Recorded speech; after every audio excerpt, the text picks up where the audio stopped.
that's enough of that. Hello, welcome in. Hope you're well.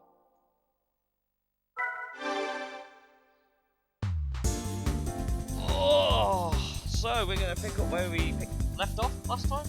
I can remember what I did. We were doing the professional league. We were doing the Formula Drive event. Our car with pants.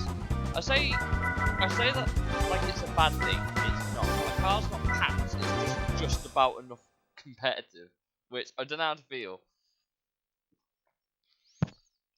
Because this car has like 454 brake and is only just about pulling away from all these fucking AI.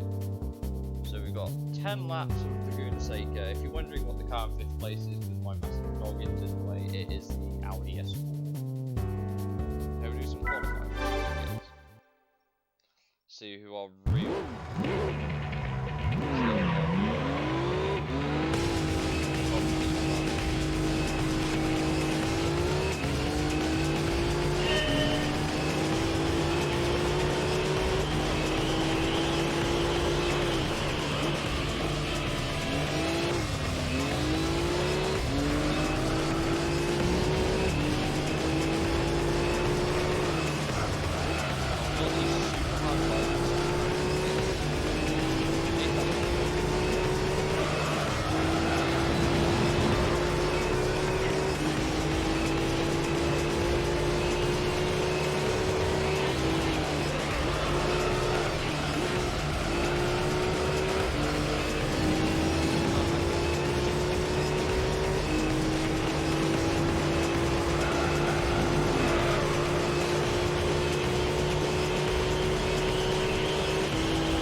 Car just does not want to turn at all.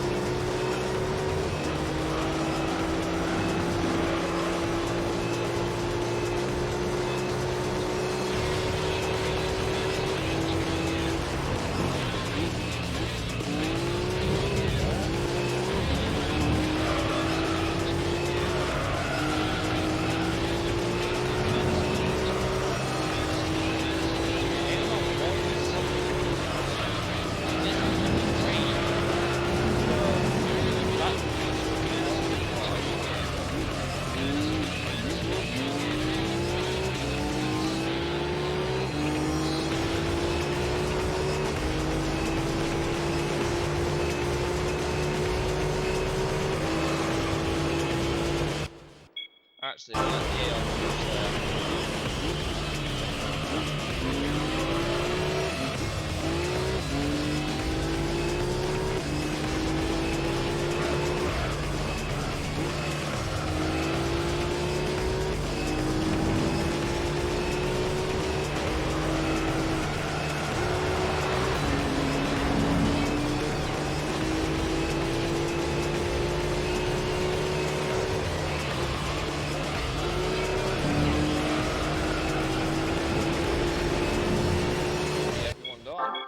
see, I bet the S4's last.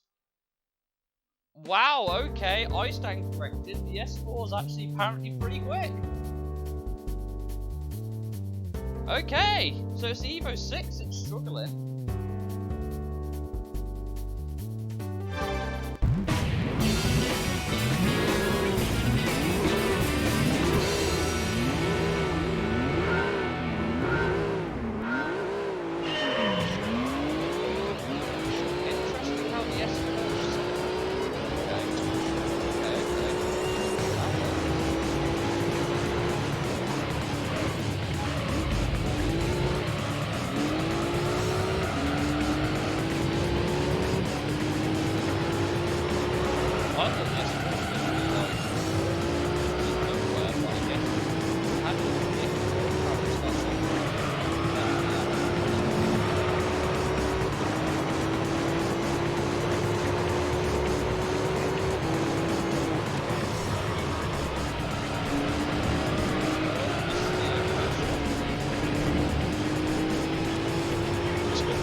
fair, out of all the surprises, tyres despite tell me about it.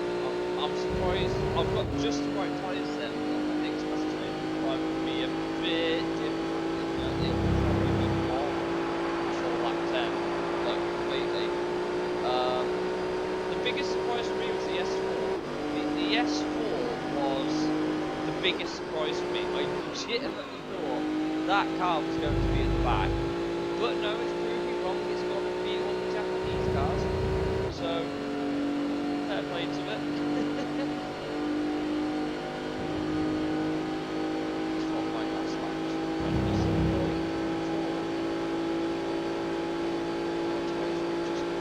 I guess it just didn't have the pace.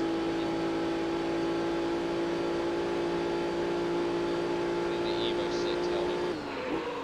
Oh well. 130k, is that it?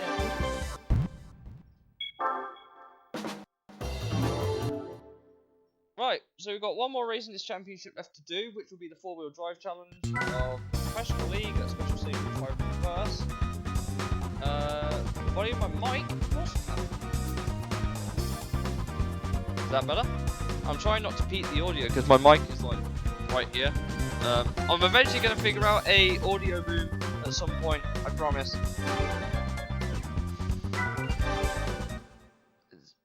The game's loud still? Okay, I'll turn the game down a bit because every time I turn the game down, it affects how I hear it as well because of the way I've had to set this up. Oh boy, okay, so the Blitzen will be at the back. The Blitzen will be last because it is the slowest car and it has to pit first. So that Blitzen's at the back. Should be close between the regular WRX and the Evo 6. I think the 22B should be third and the S4 will be second. Thank you for the follow! Really appreciate it, dude. Yeah, we're doing a big playthrough of Gran Turismo 3 at the minute.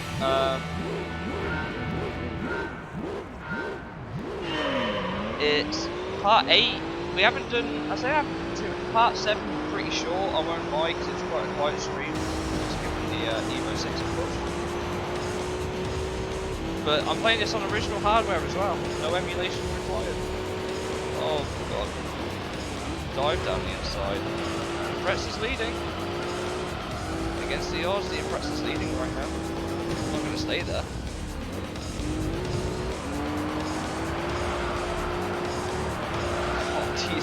I think I'm on the hard. I think I'm on racing hards, and they just don't grip. They literally just do not grip when they're cold. It's like driving on ice.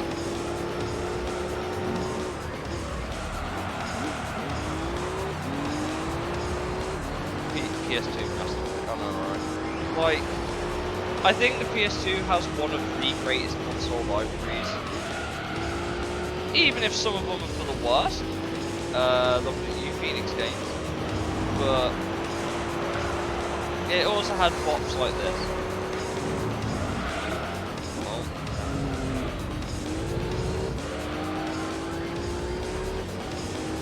So how did you find the stream, man? It'd be interesting to know. So I try and get this car down.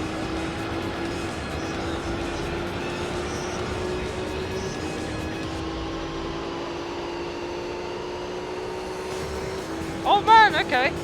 Yeah, to be fair, I'd be lying if I said that younger me prefers GT4, but older me prefers GT3. Oh, okay, awesome. So a little bit about myself. My name's I'll reveal my full name at some point, I promise. But I am actually, ironically, a horse racing racer. But I just tend to do variety streams. We recently did Mass Effect Trilogy. We recently completed that. I picked up GT3 again. I thought it was about time. And occasionally we do alcohol streams as well. Usually there's a couple more people here, honestly. I think just because it's Thursday evening, but I stream Mondays, Tuesdays, Thursdays, and Sundays because that's when my work schedule kind of allows me to figure it in. But yeah, I'm glad you found the stream back.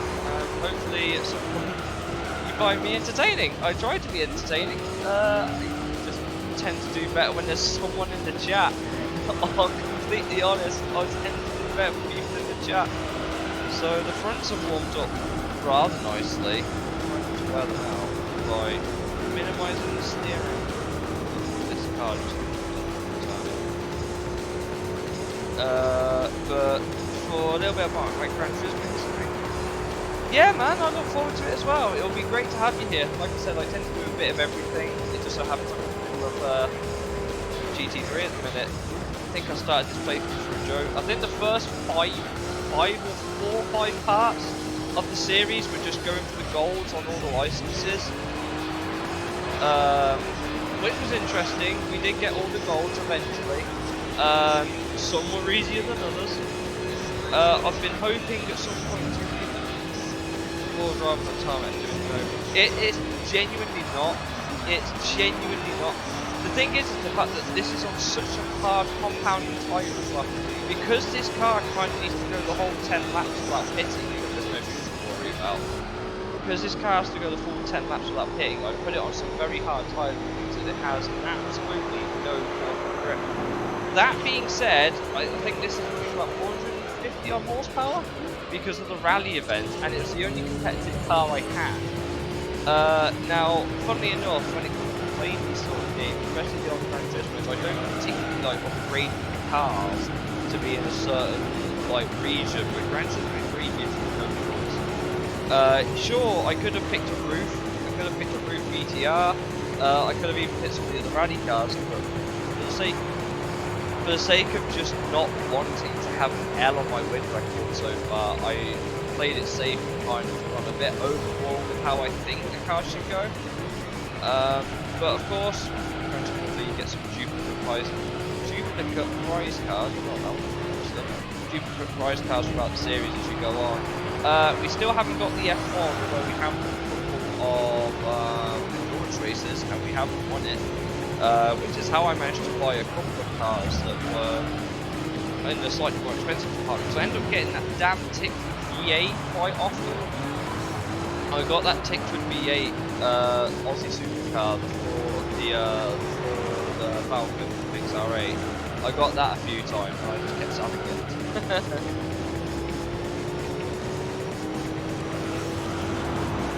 I mean, to be fair, the Citroen Zara is one of my go-to rally cars for the professional FF League, solely because it's the only thing that's actually competitive in there that isn't trash.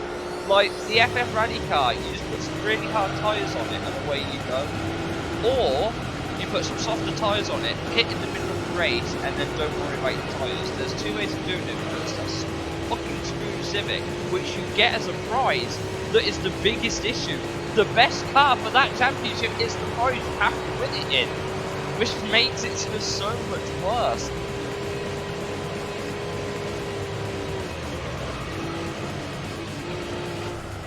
It's just like, you can get your front wheel drive 10,000 RPM Civic out of here and let me enjoy my 6 And one of the tracks is Monte Carlo, which is just atrocious. It's so... There's no room for error, and there's someone that has done that damn GT1 license test. Yeah, I don't like Monte Carlo all that much. Even on the F1 games, I'm just like, okay. I just don't like the fact the walls are right there, and that you can basically improve my run. But hey, if you're clever, you can all ride it, and just cheat. But I ain't about that right now.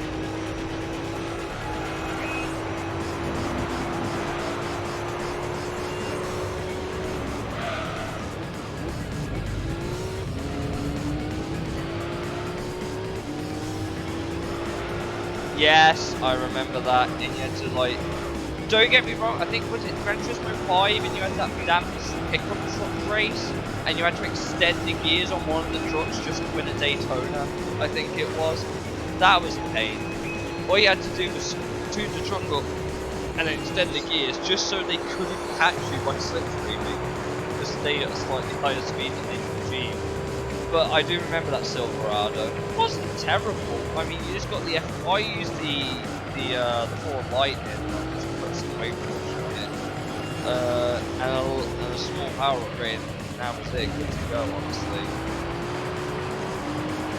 But I will never forget in the beginner FF Championship, you've got that damn Rupo Cup car, which is ironically one of the more desirable cars in Gran Turismo 3 solely because you can't buy it. Tacoma, man. See, I love the Tacoma. It was my go-to. In things like iRacing and shit, it was the Tundra, I think it was. I used to love the Tundra, I still kind of do. I just think the Tundra came out after the Tacoma. Pretty sure it is, but Ford have never got rid of the F-150. So, although if you had to go to me about my personal favourite truck, it would be ironically, I'm a Dodge Ram person. I'm a Mopar guy. If you go into my FAQ, one of my favourite cars of all time is the Dodge Viper. So you know that Laguna Seca license test, we closed it. I'm surprised the front tyres have held up as well as they have. Who's in the pit? Oh, it's the Blitzen, isn't it? Completely forgot the Blitzen.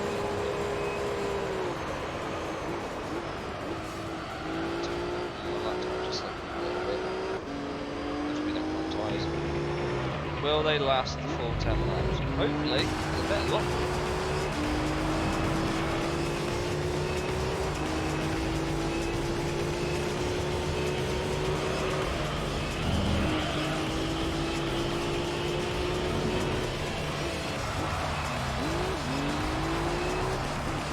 Well, I have a lot of Gran Turismo memories, but one of my favourite things to do in a new save is go for all the goals in the license test, just because I could never do it as a kid, and now as an adult I like to think I'm pretty capable. Sure, some of them take a few attempts, I'm looking at you IC4, but I'm pretty consistent now at getting goals on all the license tests, even if they didn't require a few runs, just because of the level of precise you need to be.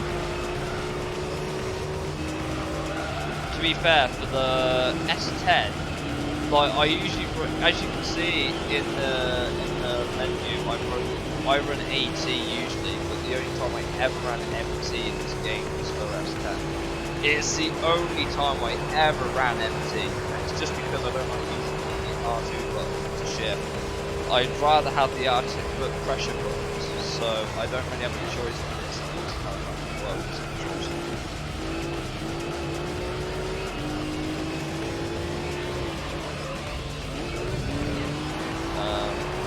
But yeah, the S10 license kind of leave it more or less in third gear, and you've done it.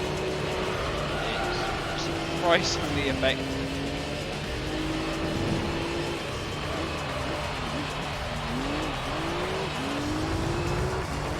Don't get me wrong, those license tests were hard, but I always ended up.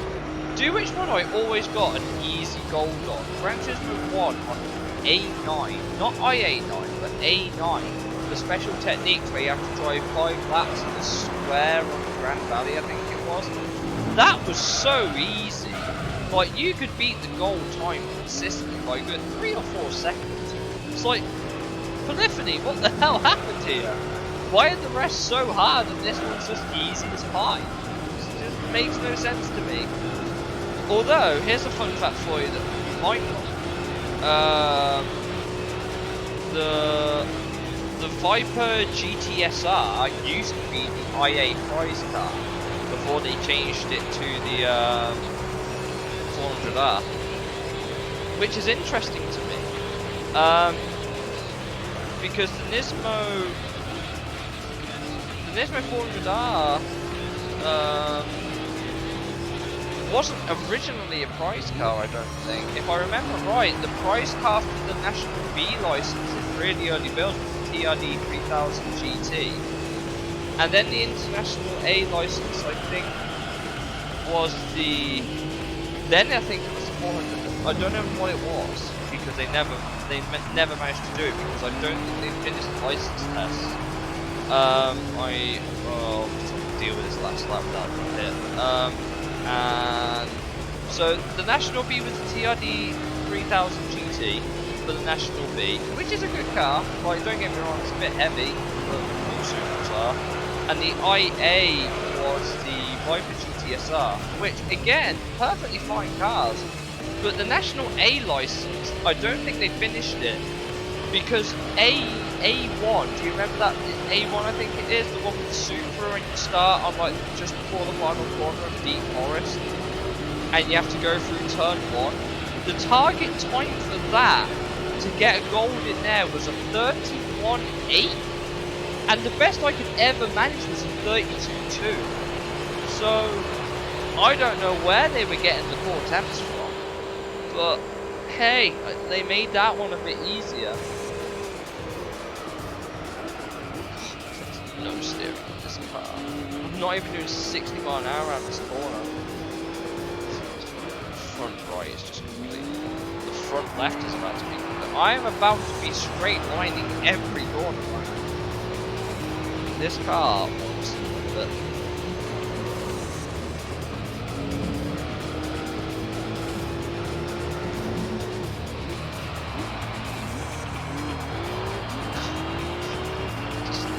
I put the power down, it doesn't even want to go around the corner, it just wants to start going straight on. The tyres are like, please stop, just hit. I'm just like, no. 30.3, I'm dreading what this lap is going to be. When the tyres go off the cliff, they go off the cliff like, good lord. What is going on with my voice? Why is it braking so hard? Slowing fast up. Yes, that is exactly how this car's going. I can't even do that in here. God help. Look at this, look! Turning, turning, turning. God, this lap's going to be atrocious. Somehow still better than my previous lap, but it wasn't much better.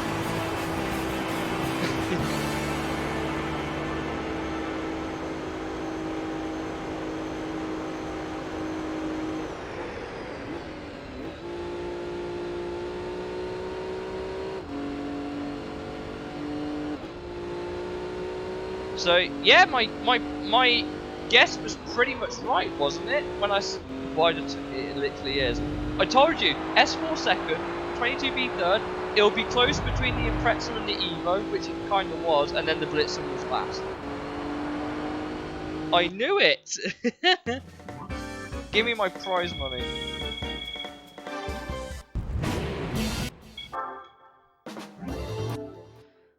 I've completely forgotten what the prize car. Oh, I forgot. It is a Evo 7 rally car, which I already have.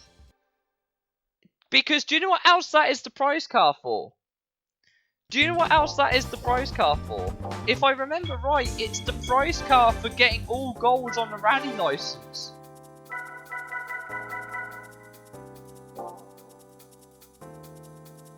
It actually is. Look, I'm not even gonna lie. Look, here we go. Where is it? S8.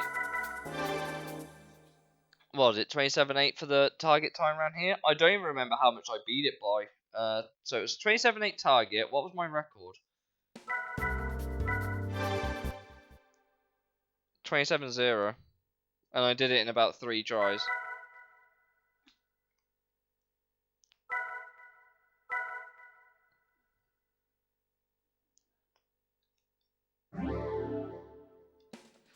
Do you know what? I actually think, if I remember right, the hardest S license I had to do was this one. S6 was just atrocious. S4 wasn't much better. I think it's because they're such short laps. You have to be absolutely on it. And trust me, those... I think, like I said, I think it's because they're such short tracks, there's not much room for error. So target time's 1:11. What did I do? 1:10.6. And my first one was a 1:11.1. So I'm a bit... that one's a very tough one. You have to be no gravel completely on it. And the Viper, oh god, I think I lost about an hour and a half to this test. Yeah, it was like that. It took me nearly 2 days. It took me a day, and it took me 2 streams to do it. Absolutely mental. Like, there is not much in it. Like, I think I actually beat the demo time, I'm pretty sure. Because I don't remember what the demo time is.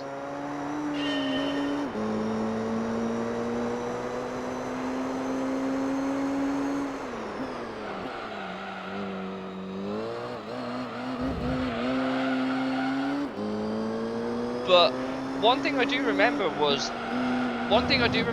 GT3 that I had to abuse the curbs. The curbs, oh my god, the curbs. The curbs gave you so much extra turning, it wasn't even funny, and you could use that to keep powering through the corner, and it's the only reason I golded this test. Because you just turn in, hit the curb, and it just pulls the car around. I don't understand why, but I guess it's just how the game handled the tyre physics collision, and then this. I remember cutting the living hell out of that corner just to try and gain as much time through it. Like, even this dude is like bumping the gravel trying to make it go around the bend. It's like, I feel your pain, my guy. I feel your pain, because I was doing the same thing. Literally, like, use curbs and grasses just exactly. But the thing is, if you ran too wide, you failed, didn't you? And then after that, look how close he got to the pit wall. Like, I beat the demo time. It's that tight. I beat the demo time, and it is legitimately that tight. There is at most 3 tenths between gold and the fastest time you can do. It was painful. Never liked Special Stage Route 11, solely because of how long it is. Legitimately atrocious. That one, believe it or not, that one has about maybe 3 or 4 braking zones and that's it. The rest of the track is just flat out. You have to basically be flat out and scrub as little speed off as possible to get the gold on that. Again, it's one of them ones that's not necessarily hard, it's just keeping the speed up. Dorifto in the mate, Gran Turismo 1, don't get me started. What was my record for this? 152.2. Yeah, there's really not much in it. There is really not much in that at all. I did it with about 400ths of a second. I think the demo was like 4 thousandths over the target. I think it was. I remember doing this one. I think I smashed the living hell out of the record on this one. I think it was. I don't remember if it was much, but I remember I did quite a bit quicker than the gold on this one. When I eventually got it down, about 2 tenths on my first complete lap. It was always because the chicane, you can't cut the chicane, you hit the cone, it's game over. So the S license was hard. Oh, was it this one? I remember. It's so fun.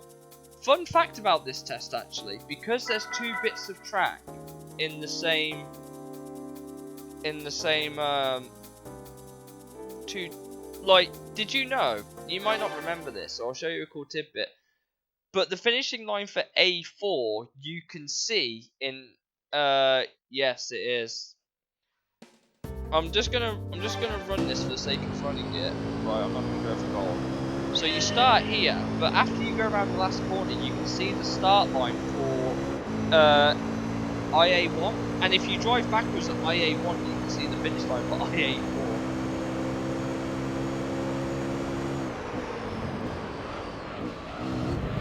God, that was atrocious. Definitely not going. If I somehow beat my best time on this,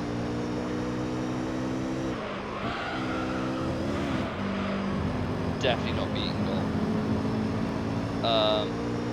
But yeah, like I said, it was that bad, I failed. But that's okay, because I didn't want to. Oh, okay. You have to get the goal or a medal. Okay, I'll play the demo then. Oh God, there's my best run already. It's already falling back. Yeah, you can. I'm a bit rusty. I haven't played this for a good while, so. God, I was so much earlier on the break. If I had the line right, I probably could have kept up with the goes, but then I hit the demo here is just showing.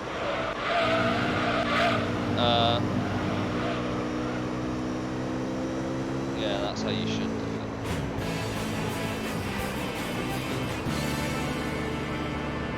I know, right? But look, if you look around here, look, you can see the start-finish line. Ready? Boom! How cool is that? And if you go backwards on IA1, again, I'll go backwards on IA1 and I'll display it because you can go through the cones, which is hilarious. You can see the finish line for IA4.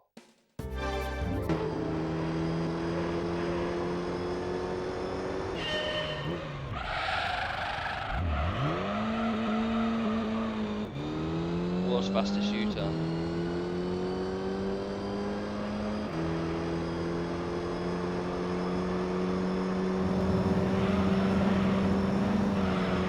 See, look.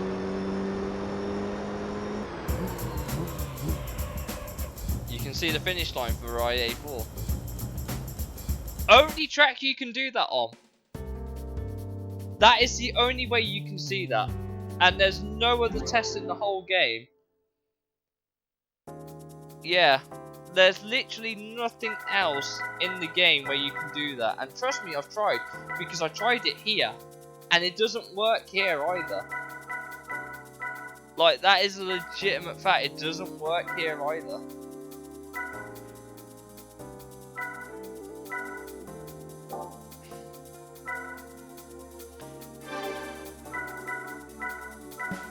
Do you know what? I can't. Which one was it? Was it domestic A7? I think it was. Oh god, this test was. Oh, I had a brain aneurysm trying to gold this test. Like, how much. How. The amount of perfect you needed to be on this test was painful.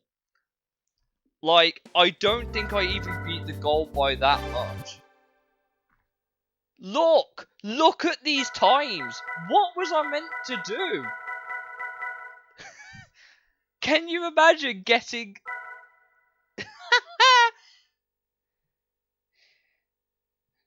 To be fair, I realise now I spelled... oh yeah, I called it Bitchaban. I get it.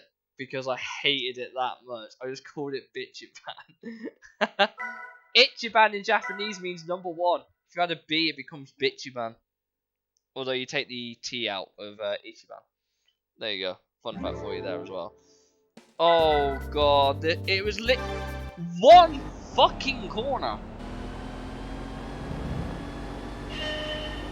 And the only way I managed to do it was to throw my front left onto this outside curb here. To turn the car in so you can just... You literally have to be that perfect.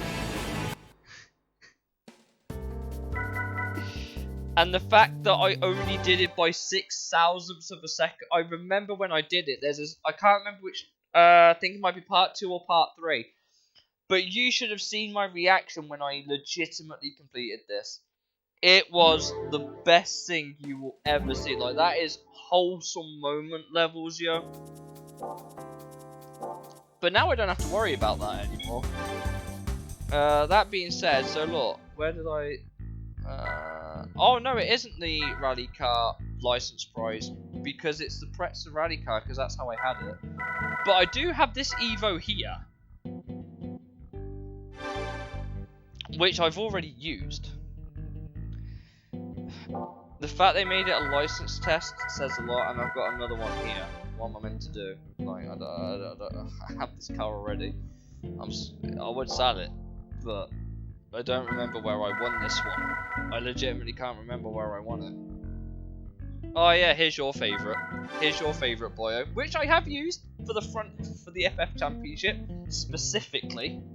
No other reason. It's the only reason I own it. Because it's the only thing that can do the FF Championship and not be shit. This was a go-to car for a while. That's why it's got so many kilometers on it. Yeah, Xara. This was probably... That being said, if you... Hold on, let me go to trade, because I have 2 memory cards plugged in here. Let me load up Garage 1. You can actually buy voxels and opals on the English slash whatever version of the game. If you have the credits, which I don't have the credits here, but you can buy the opal, even though it says there's no price, you can buy it for your British save file. If you're in the UK, of course, and you play the English version. But obviously over here, we didn't have opal. We had voxel. But everywhere else in Europe had opal, and you can't load voxel cars into the other languages of the game unless you have an English save. So that's how you can get yourself the... Well, yeah, watch. If I go to say this, look, it says you don't have enough money. It doesn't tell you how much it is, but I think it's about $1 mil, about 1.25 mil. That is blatant racism, I guess. The thing is, though, over in America, you had opals. But to be fair, if it makes you laugh, the car that we always joke over here as the Mackey's car park trait car, i.e. the Vauxhall Corsa, was a Chevrolet over there. It was the legitimate Chevrolet. It didn't take off for obvious reasons. My favourite thing is the fact that this is a viable prize car if you own it in the garage.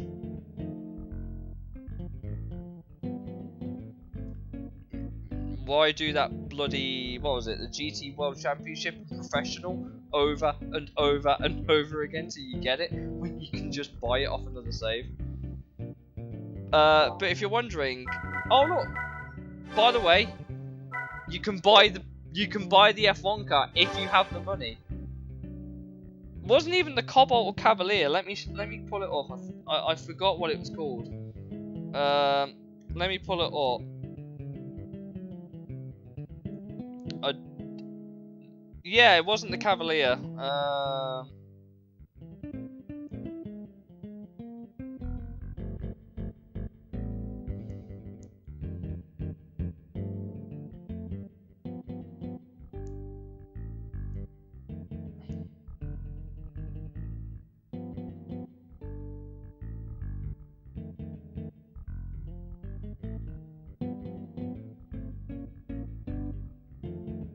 What was it called?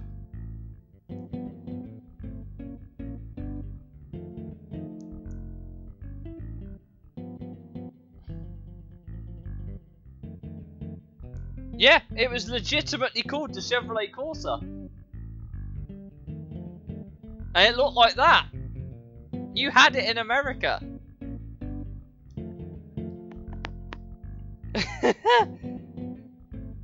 I don't know why they sold it over there, but they did.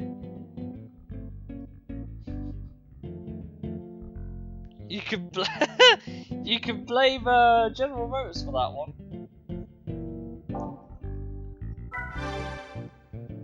The best NSX. It's the best looking NSX in the game. I'm sorry. You have to win it as a prize as well. So bullshit. Oh yeah, this is like the S Shigeno version, which I don't have enough money to buy this car. How much is it? No, the Saturn Sky was completely different. The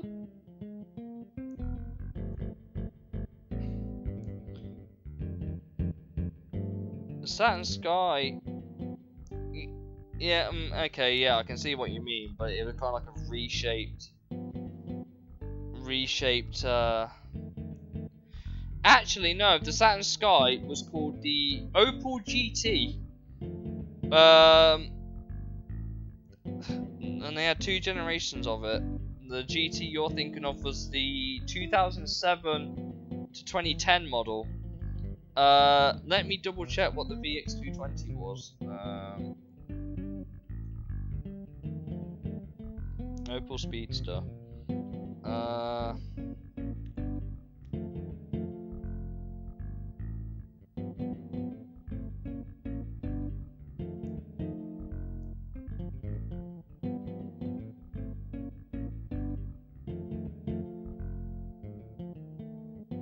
You guys might have known it as the Daewoo G2X, because that goes back to the Saturn Sky. But it was that model never made it over there. The one in the game, anyway. That was like a the successor was called the Opel GT, which looks like this over here. So it eventually became the GT, basically. But the Opel Speedster, I don't think was sold in America. I don't think.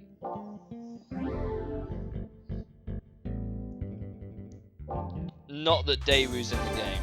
If you're wondering what the Vauxhall dealership looks like, by the way, it's nothing special. It is literally just a rebranded Opel dealership with 2 cars you can't buy.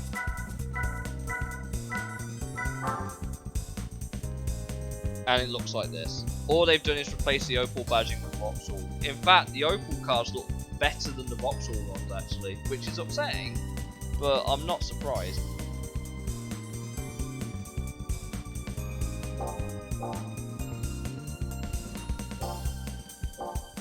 Because if the Opel ones had like extra wings on, like sponsors on the wings and a couple of extra things on the side of the car, it just looked better. And not only that, for some reason for the Astra they changed the font. See, look, you can see what I mean. It's got Opel Team Jost above the and their it's got Opel Team Jost above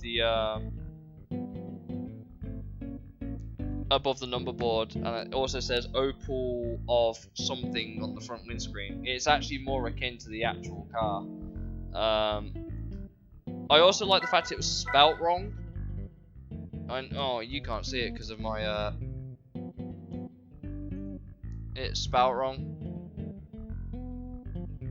It was called the Calibra instead of the Calibra.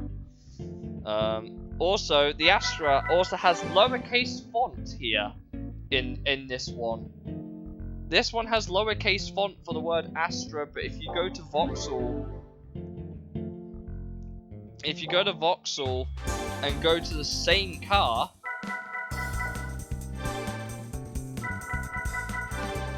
it's in caps. Why is it in caps? Why did you change it? What's the point? Like, why?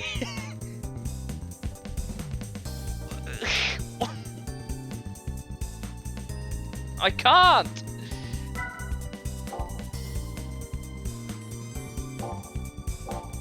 I just can't. To be fair, this car has been my workhorse for like a lot of the championships because it's the S license prize car, and you can win it in other places, but why would you? Also, Gold Suzuki Alto Works running at 66 horsepower. I haven't even won the Mini yet, come to think of it. I haven't actually gone and done that championship. I did also win this. This has been a workhorse. It's been useful. I'm sure it'll be more useful at some point, but I've been running this. What wheel? I don't even know what tyres it's on right now. I don't want to find out. I suppose we could sell this for some extra money, though. I mean, considering I don't even remember how I won. Did I win this in the Oh! I might have won this in the rally events. So you can win this car at least twice.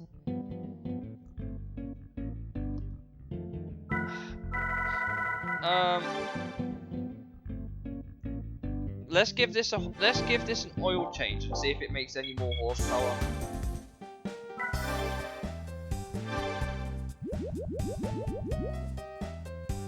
So the other one's running right, what, 313? What's this one?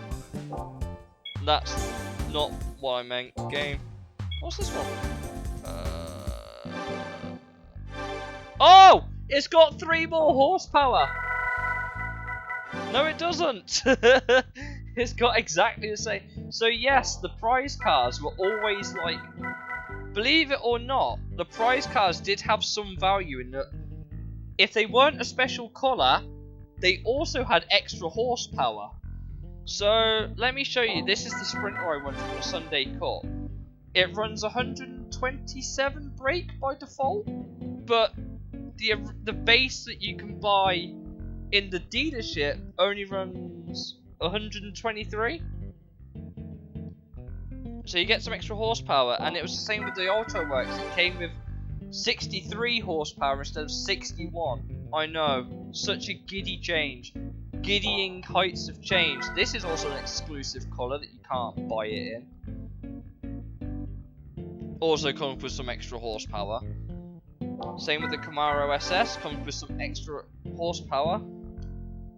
No reason why, they just came with extra horsepower. Evo 7 in Champagne Gold, I think that was also a special colour. I don't think you can... Like I said, there's some genuinely interesting facts here. Dandelion Yellow FTO, I can't remember what the price card for that is. But I don't think you can buy the FTO in Dandelion Yellow.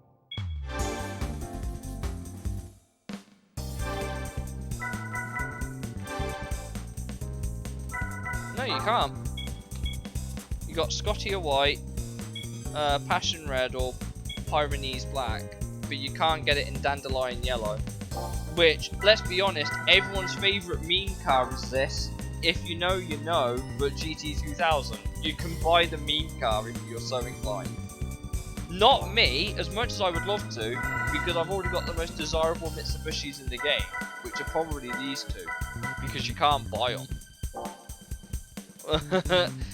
Oh, shut up, Yellow Evo. Sorry, yeah, Moobot, you know what? Can I time out?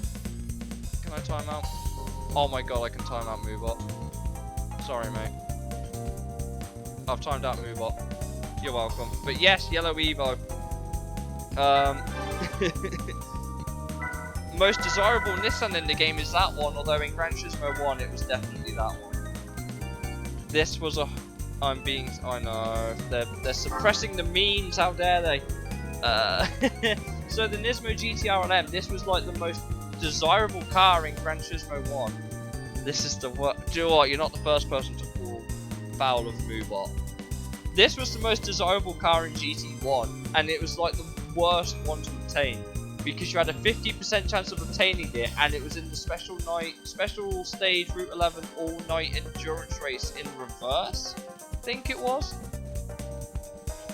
Atrocious, just absolutely atrocious. Right, I suppose... Okay, I'm not going to use the Evo 7, I don't think. Which one have I sold one yet? Let's just sell one. Actually, no, this one's been through with me a bit more. Sorry, four-wheel drive professional championship, you are not worth keeping. You haven't done the miles my other boy has. But I'm about to abuse the shit out of this compressor again, so we're going to go rallying 3 times in one location. I'm going to try and win another rally car, because all of the prize, if you win all of these here, if you win all of them here, right, you get the Escudo. It's the prize car for all these races, you get the Escudo. We're going to start with the hut impressive. It's got to. I am one of those people where if I can avoid upgrading the prize cars, I will avoid upgrading the prize cars. Because I don't want to ruin them, because I don't like having upgraded cars. So we're racing the Ford Escort, which should be a pretty easy win. It's usually the Evo 7 I have the biggest issues with. So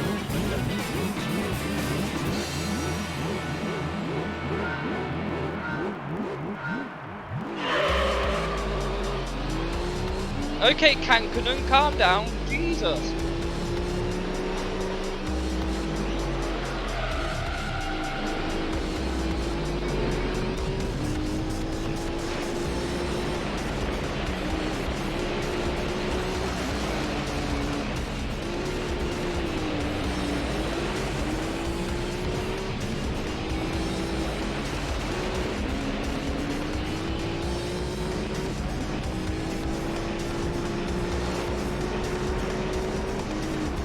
How are we 4 seconds ahead of it already? What the hell?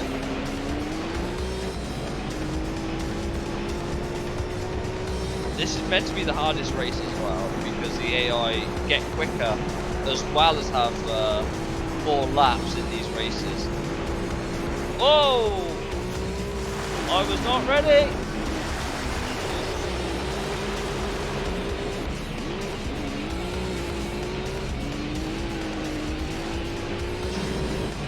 To be fair, I have a soft spot for the Escort.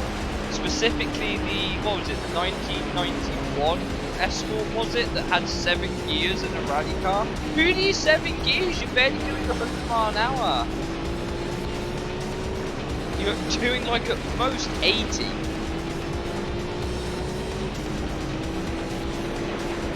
Because it's worth noting my speedometer, because I'm on the power version.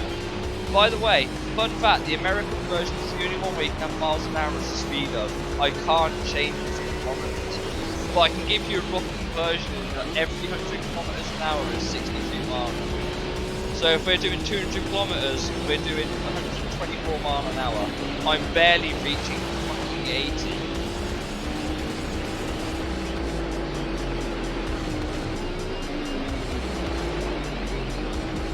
Yeah, the Escort is the Cosworth. I think it was the RS Cosworth that rallied though. I'm pretty sure it was 1994 when they got killed. In fact, to this day, I actually think somewhere I still have the Super Compressor rally team FBI. I'm still driving the Super here, and I've been following Ray was driving the Super to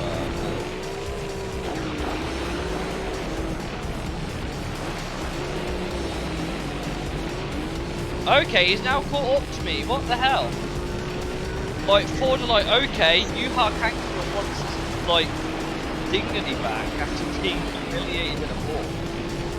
Actually, I say that, didn't Kangaroo win in a war? I'm pretty sure Yuha Kangaroo actually won in a war. I think he only won once, but he won in a war.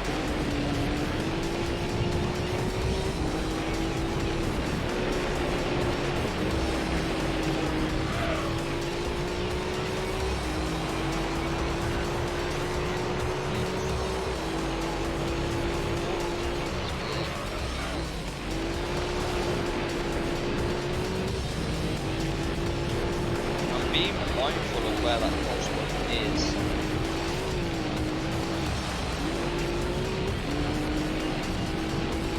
That's true, but at the same time, GT3 is a really weird game because you can get your car to go way quicker by sliding it heavily. Like, watch my speedometer. Like, if you don't steer and just kind of have the car go in a straight line, let the inertia carry you around, you get way more speed. It's so weird.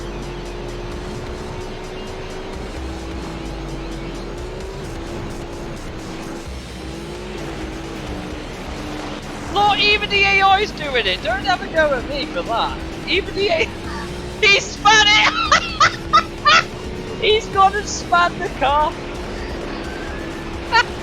So it's not just me struggling with that corner. Even the AI's just like, nah, fuck that.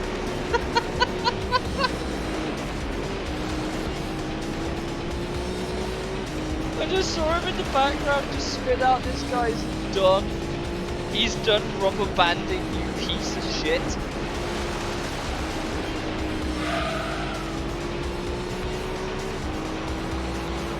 Also, no tyre wear to worry about, which is kind of nice.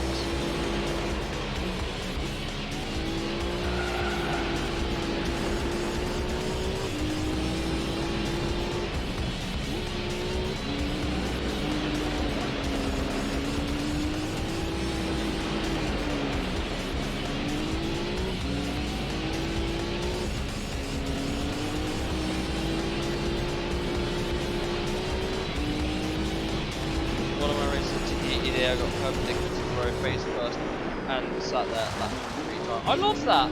To be fair, do you know what? Griffithard, are you from the UK or from America by chance? Because if you're from America, I've got some fun trivia about GT2 that might interest you. Specifically, in a very, very specific version of GT2. Oh, do you know what? I was laughing at the AI for spinning out.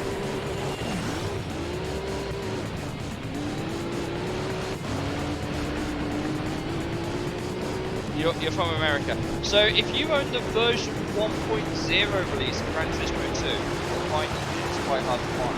if you have the 1.0 version of Gran Turismo 2, do you remember that Vector M12 LM Edition trial mounted? I don't, because I was in the UK. I say was, I still am. But I'm in the UK, and we never had that issue. But basically, when Polyphony released the game for the first time over there, they had an issue where one of the cars got moved out of the global list, and every endurance race, with the exception of the Grand Valley 300, had a car that was like really out of place. I remember explicitly, you know the, what was it, 100 miles of Seattle, there was a Dodge Viper going against JGTC cars, which I found hilarious. But the reason why the Grand Valley 300 didn't have one was because the car that was listed is the Vauxhall Tigra, which was hard-coded to never appear in the American version of the game. The file's still there, but you can never ever see it because it's hard-coded to never allow a Vauxhall car to appear. But there were some really out-of-place cars for some of the events, which was hilarious. But also on the Ford Taurus, if you remember, the Ford Taurus racing modification was like this generic ass NASCAR. Before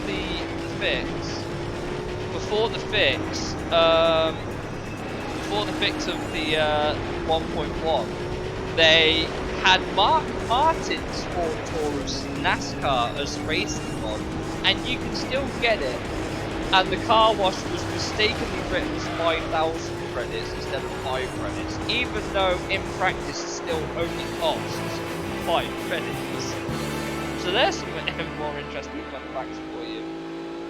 Oh, actually, so in the PAL version of the game as well, we have a loading screen, and our loading screen for like the arcade and GT version of the game, like GT discs, we had 2 discs. There was a car in the image.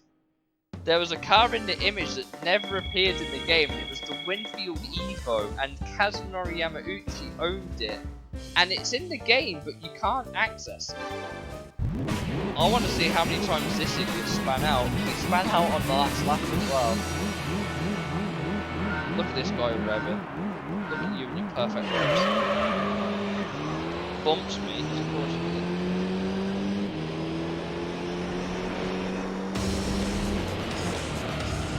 Yeah, this is where I want to kick his ass a little bit. Yeah, there's me wall riding an absolute champ. Look at this guy's steering inputs. Look at that throttle control. This man's trying to...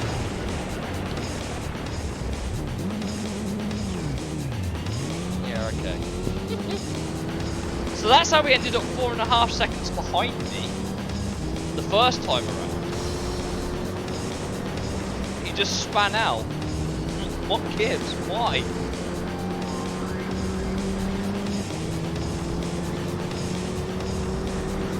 Spin out up here as well. Again, I know he's spun out here at least twice. Oh, bro, what is? Yo, look at that racing line. This guy's got the moves. Oh, okay, he's using the wall to stop his mouth spinning out. I see you cheating there, Ford. I see you cheating. This man does not take the racing line properly, does he? What an absolute.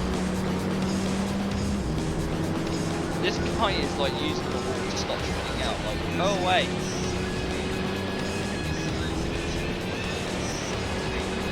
Here's me, by the way.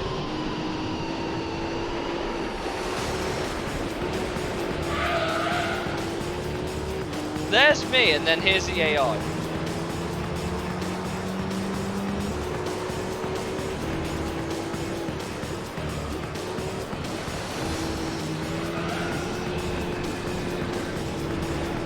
Absolute bullshit.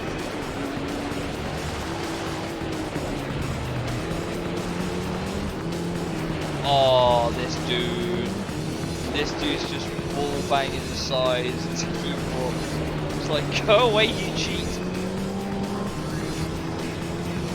Bad for my self-esteem. This guy makes me think I could be a pro rally driver, but there's just been a mistake. stick right and left and hope that it just doesn't crash. Did this guy spin out on that too? Like, look at this racing line. Like, fair play. The programmers thought about it. And to be fair, he actually did that one really well that time. Like, that's how he's meant to do it, but it's not how it ended up.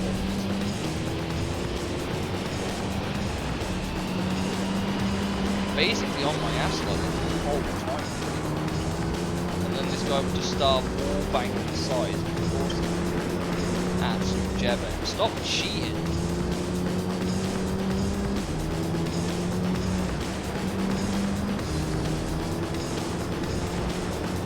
I also find it quite ironic. Look how long this car's got.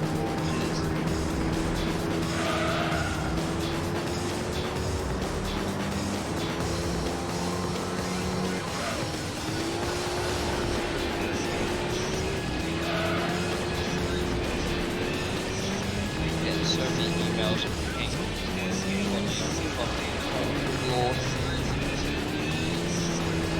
oh, he span it again because he didn't bank.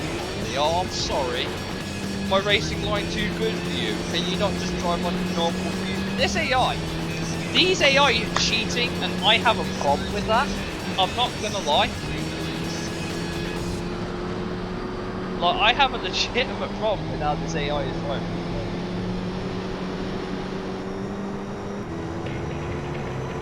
And I want to see how he spins it. How the hell did he spin it here? Oh, okay. He turned right into the left hand. He did a Lightning McQueen and turned right into the left hand corner and then span it. Okay, game. Short game. Whatever you've got to do.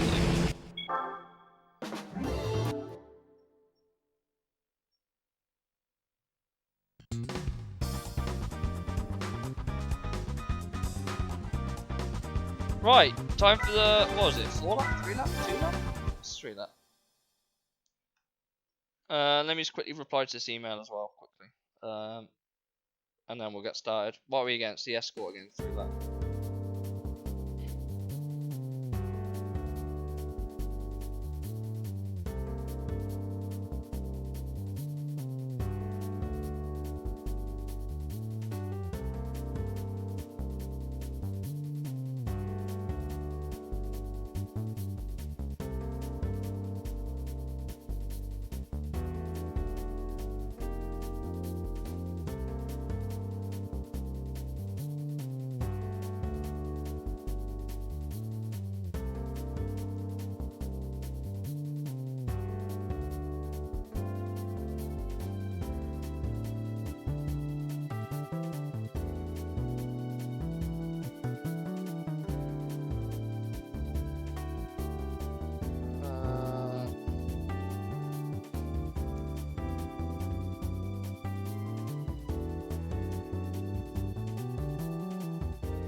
But the AI should be a. That's the content I sub. I'm glad. If you actually drop a Twitch sub, it will notify me on that as well. Just so you know.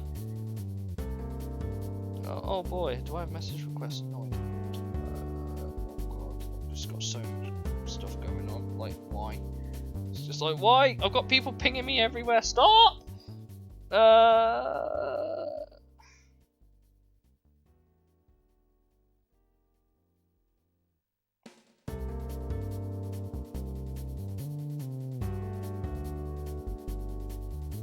Right, okay, let's go kick this bastard's ass.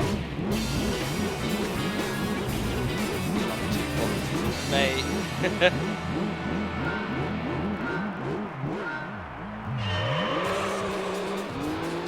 Oh yeah, you ain't got as much horsepower now, have you?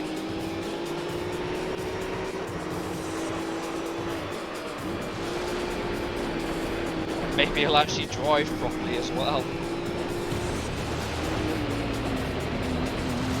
Oh god, that too much angle. Oh shit! Oh, this man's just dumped me around the outside. Okay. Okay, you want to play like that, dude? You want to play like that, dude?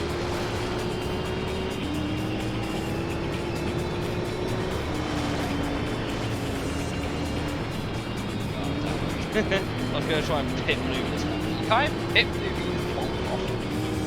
Oh, I've got the perfect idea actually. How about I make you go too wide into this corner?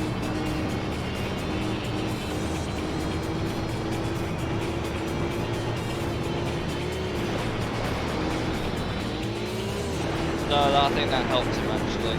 You should put him more to the right. Actually, that being said, he's not exactly wide, but hey, he's no longer cheating. Actually, I can tell you how the AI in this game works because the AI get power multipliers, as I found out in the game. So beginner is never a normal level. In amateur they have 1.25 their base horsepower, and in professional they have 1.5 times their base horsepower. Or something like that, and I'm just sitting there going, why the hell? Do you know what difference that makes?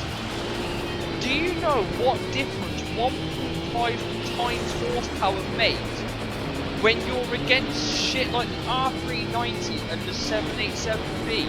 They are running nearly 1,000 horsepower. How is that fair? How is that fair that Mazda that I'm racing has 900 horsepower, meaning I have to basically max out my car just to stand a chance? In fact, it's so bad that they keep up with the F1 car, with the exception of performance. The only championships where you don't have that bullshit are the beginner rally events, the Polyphony Digital Cup, and the F1 Championship. Because you can't modify those cars. Like, they're all stock, and all the beginner leagues, obviously, all the beginner league championship. Which is why the 787 basically, like, that's not even it's basically how it is. It's like, listen, I've got an extra rotor in this back. Like an extra half engine.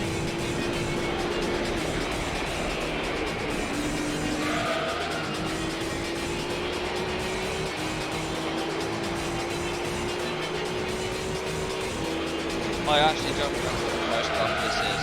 Actually, is it Celica Rally? I think it might be Celica Rally. It's just like these guys just turning up in their absolute shit cars, and I'm just left there to deal. That's why those mod make races are just absolutely brutally unfair. Remember that fucking Yaris Cup and the Altezza Cup? Yeah, same. To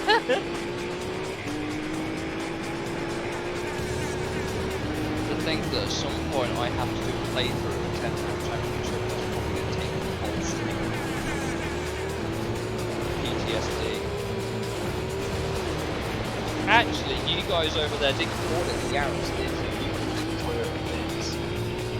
So I will re-clarify the Vitz.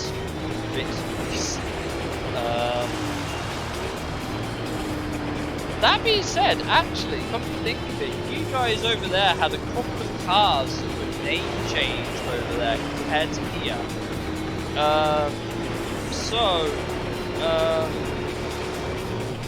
The Mazda 1.8i, that wasn't called 1.8i over in America. I don't know if it's the Spider Road. That price car, the Sunburst Yellow, which I don't think you can buy it in. But yeah, over there.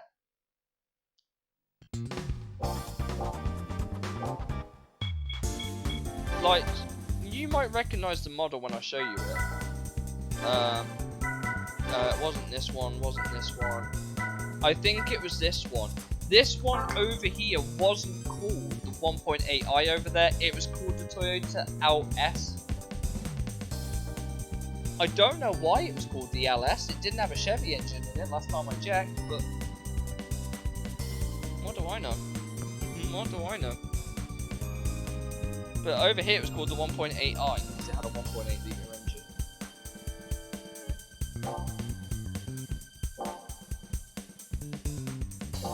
Actually, I'm trying to think.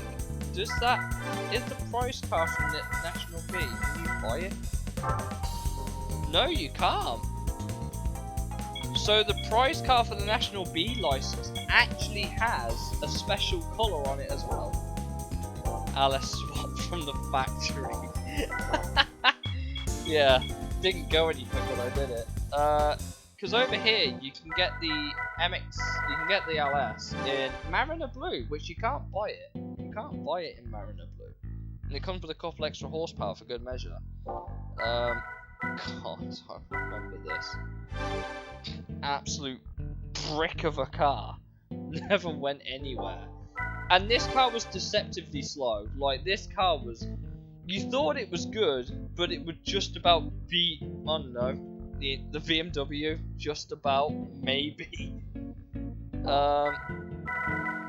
Oh yeah, this was the amateur. I think this was the amateur FF. I was disappointed by the Z. Same. Oh god, did I? Yes, I bought this and upgraded it just for the Mercedes Cup, so I could get the CLK, and I haven't sold it. But yeah, it kind of was. But then again, Gran Turismo and Polyphony have always had a very close relationship with Nissan. Just look at the GT Academy. Fun fact about GT Academy, actually, I have actually raced with Roman Sarazan. I've raced him a couple of times back in the day on Gran Turismo 6, I think it was. I raced Roman Sarazan, who was a GT Academy finalist. That's a fun fact for you. I don't think he remembers me, but I met him through one of my Dutch friends. But there's something you know now.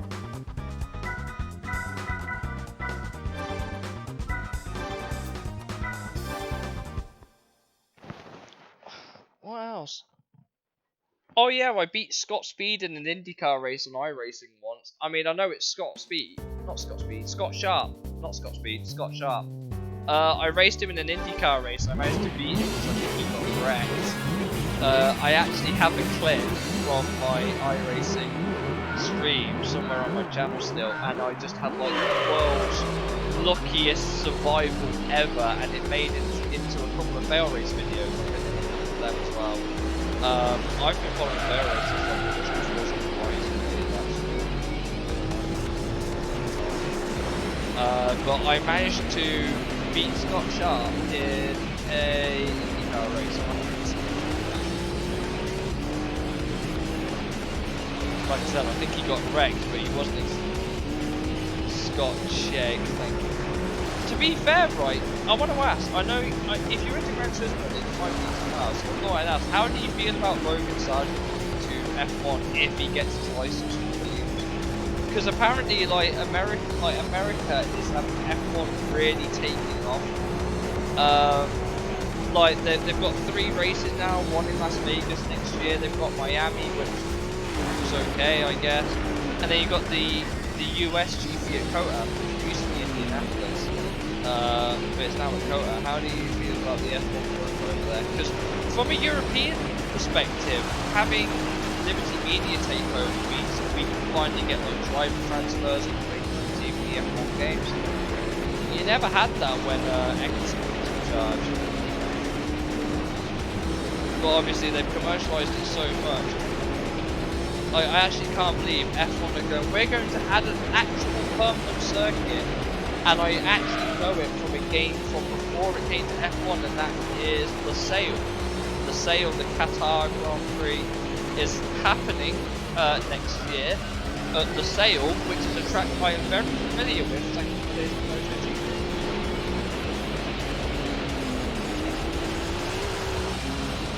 To be fair, I don't think that's the case now. You've had the had the Coda Grand Prix now for 10 years, since 2012, in the circuit of the Americas.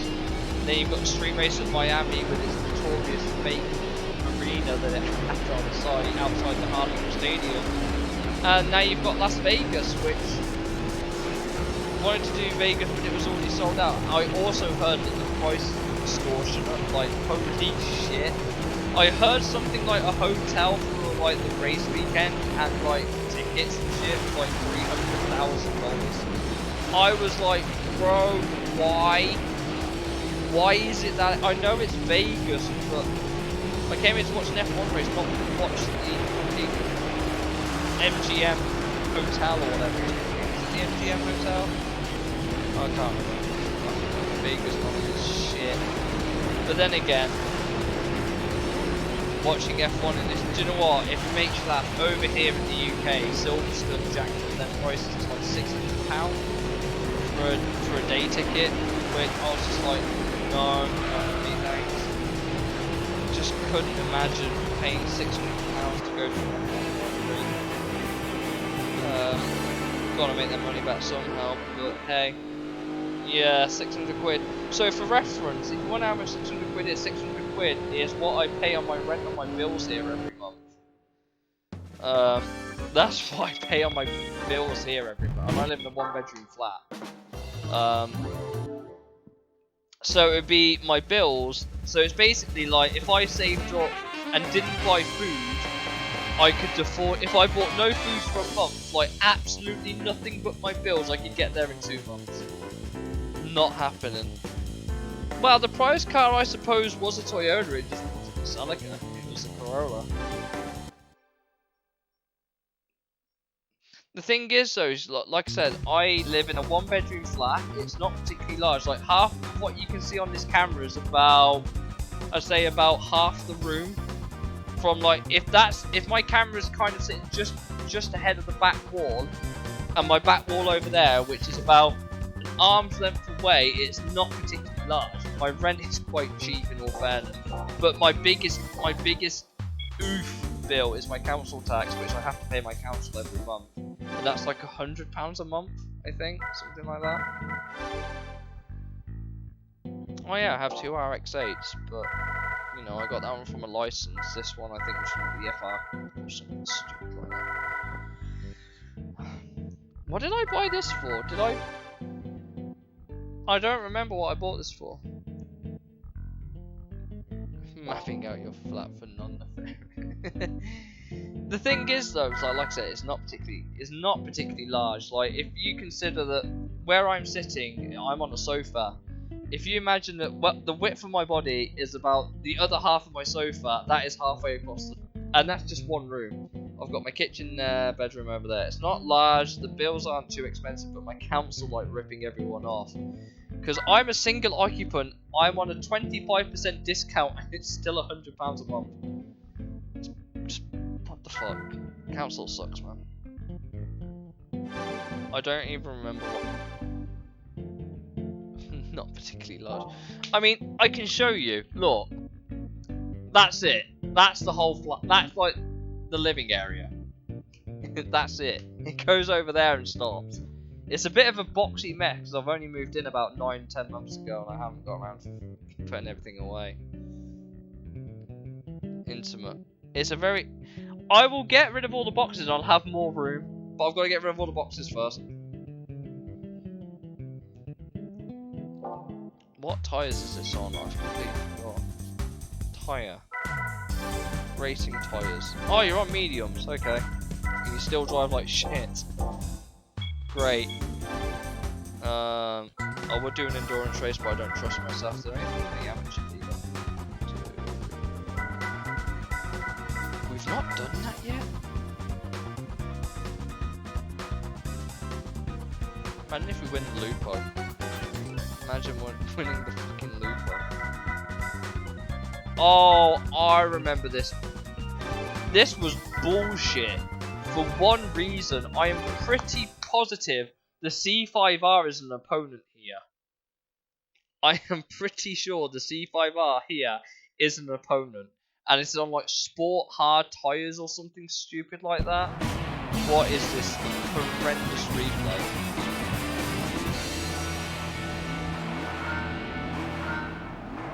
Or maybe I'm wrong. Daiki Casho can't save that. Good lord. Or is it the professional league it was sitting in?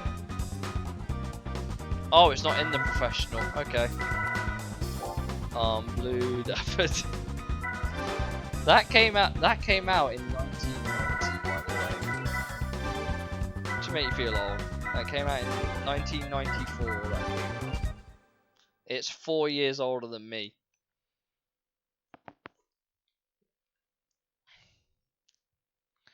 I'm positive the C5R is an opponent in one of these races. Okay, maybe I'm just paranoid. Did you watch? What? I haven't, no. But then again, the Cardigans released an album called Gran Turismo, and I don't remember if my favourite game was on it. But in Gran Turismo 2, we had like a remix of my favourite game. And that was what was our arcade intro theme song over here. But we also had Kasabian for the intro soundtrack here, whereas you guys had Lenny Kravitz. To be fair, it's how I got... And not only that, you guys had a way better soundtrack. Like, if I show you the soundtrack we got compared to what you got, I think you guys came out a bit better.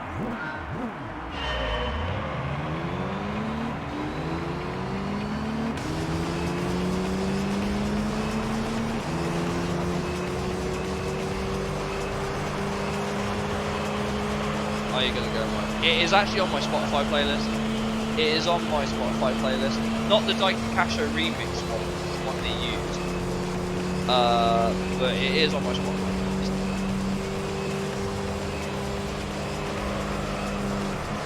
They actually remixed a couple of songs for this game as well. Like over here, Just a Day by Mida was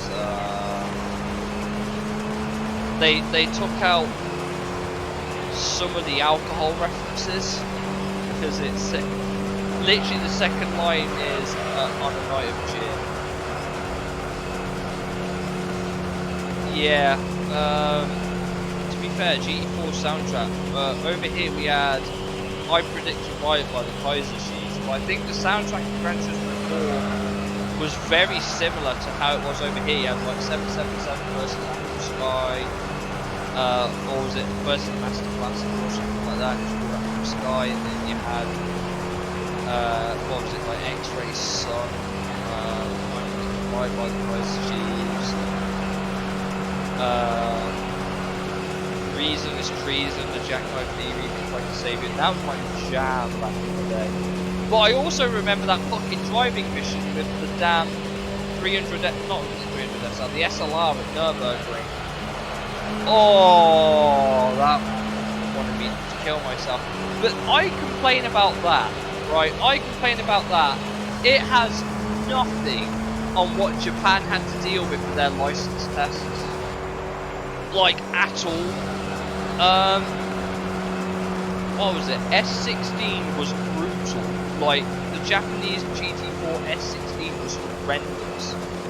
We had it easy. We had an AMG DTM around Nürburgring, right?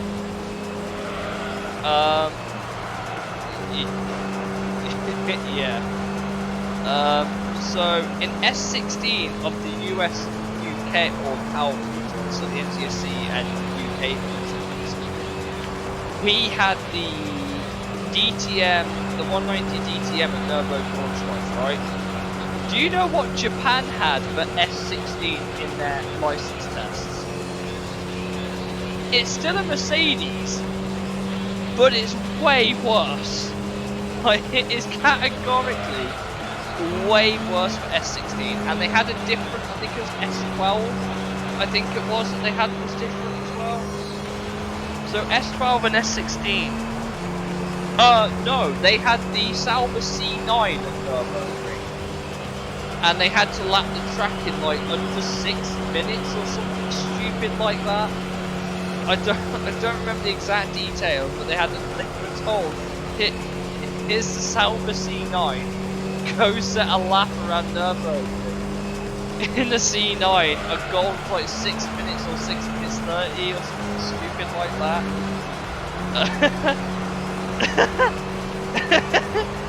That's not even a joke. That is not even a joke.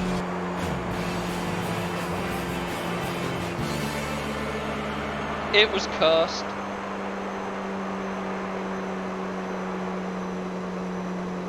I'll see if I can find a video of it quickly. Let me see if I can find. I'll show you YouTube. It's really bad. What was it? There was another one. I can't remember. I think it was S12. Gran Turismo or S16. Japan. Give my internet a minute. It's not great. Phones. I'm sitting in an internet dead zone. It hates it. I don't know why, but it does.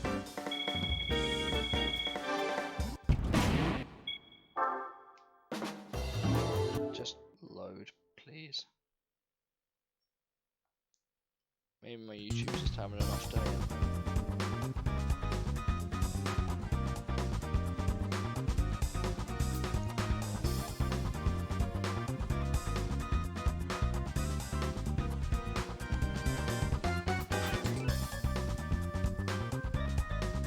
Okay, maybe it's just my internet. I'm gonna turn that off. I'm gonna turn it back on. Give me Wi-Fi.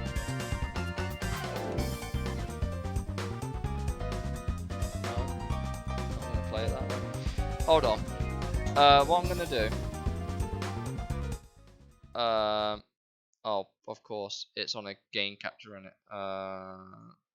If I change that to, let me pull up. Let me pull it up on thingy, and I'll show you. It's actually pretty painful. I know, right? No, I don't need a new folder. What I need is new source. Display capture. Add source. Yeah, sure. Okay. Gran Turismo for S16 Japanese.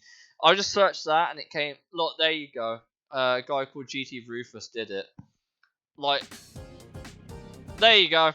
I don't even need to say any more. 5:47.5 was the target time.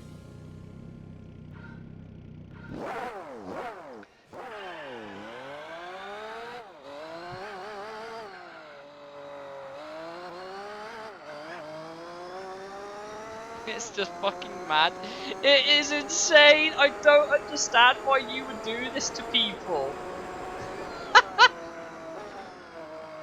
Like, look at it go.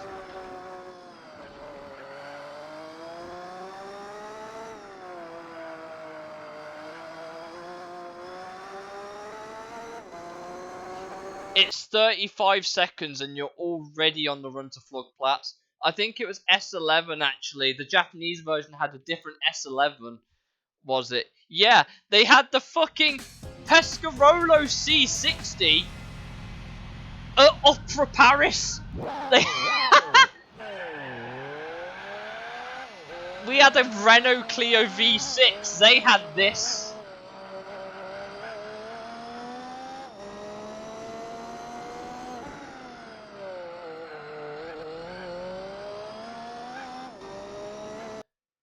Genuinely wild. Genuinely wild. Don't ask me, I don't know.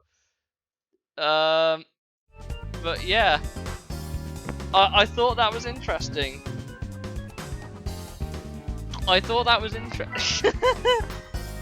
So next time we complain we had it hard, think about the poor guys in Japan that had to deal with that. Right, so as I was saying, the soundtrack of this game, while I remember, I think I can get to the options here. Option. Oops. Adjust that slightly. There we go. Where is it? Soundtrack. There it is. Look, so obviously I only have the song by Daiki Kasha on, so I don't want to get like fucking copyrighted into oblivion.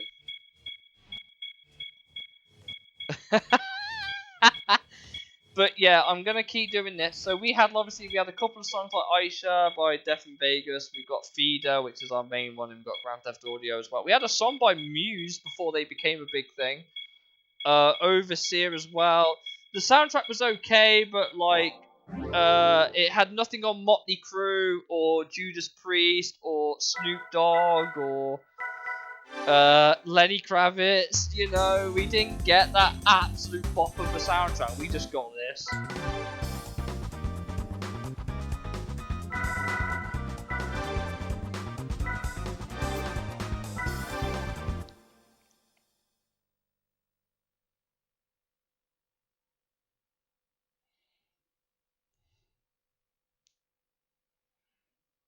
It actually is.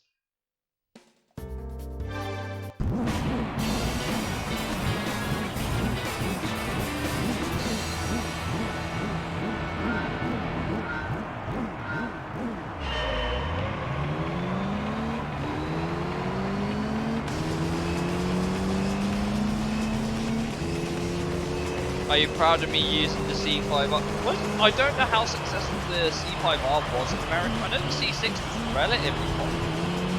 But obviously they're on the C8 now, so this car is 3 generations old. Corvette! This is a 3 generation old Corvette now. I don't know how I feel about that.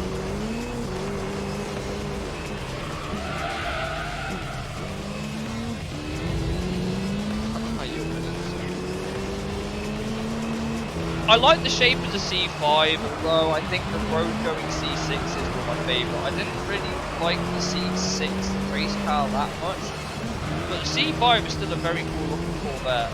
But I think the C6, it's either that or the C, this or the C6, honestly.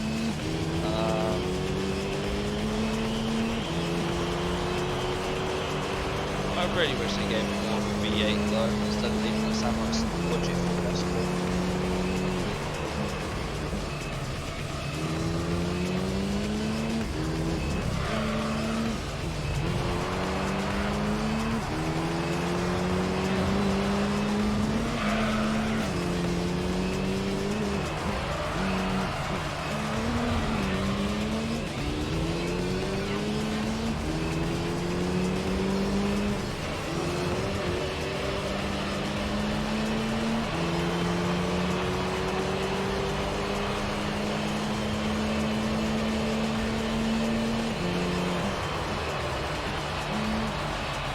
Yeah, it was definitely. I didn't like the C6 Z06, but the ZR1 one was far. The ZR1 was 100%.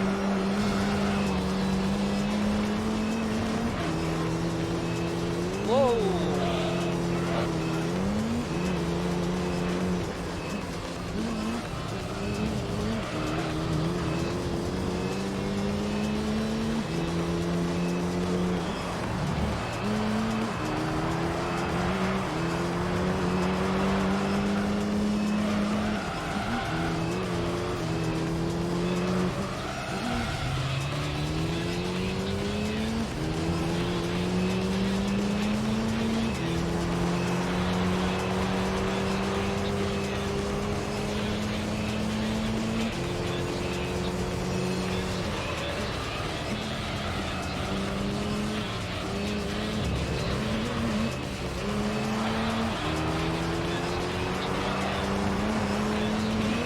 But like I said, I'm more of a Dodge guy personally. I don't know why.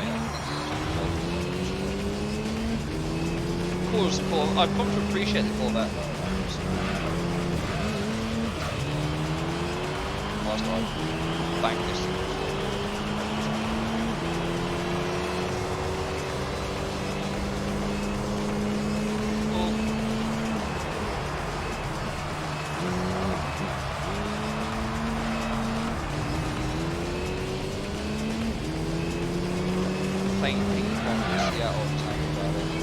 Do you know what? Do you remember in Gran Turismo 2 when the AI would just go like, I'm going to do my best AI in Gran Turismo 2 impression?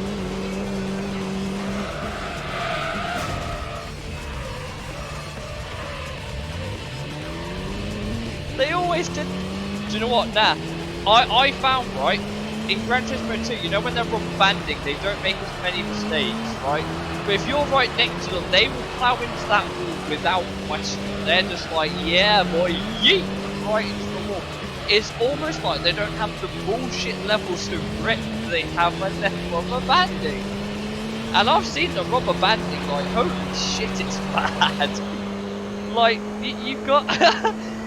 Can you imagine, right, some fucking Mitsubishi Pajero Mini keeping up with Toyota Supra? Because I certainly just like, oh yeah, is that 70 horsepower really coming in clutch?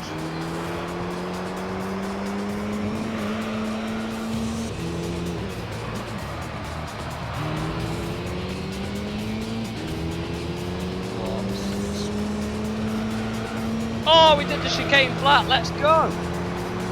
I wish I didn't do my best GT2 impression. I would have smacked my best lap.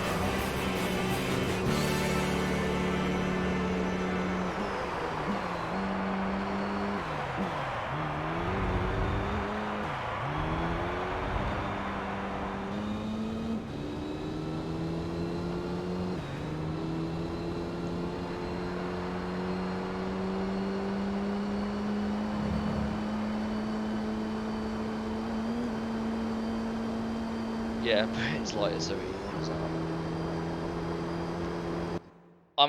I legitimately think I did that last chicane on that last lap. I'm now having to wait for me to get there, so just watch the AI while we wait. Oh, look at you at your half throttle, you cheating bastards! Look at that! They're not even at full throttle! You guys cheating! There's me. Look at this Cobra.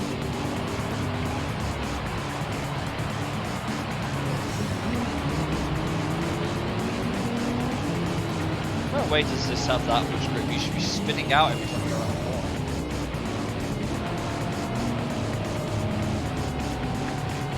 The Viper engine was always... Oh no, the Viper engine was just sounding kind of good, I guess.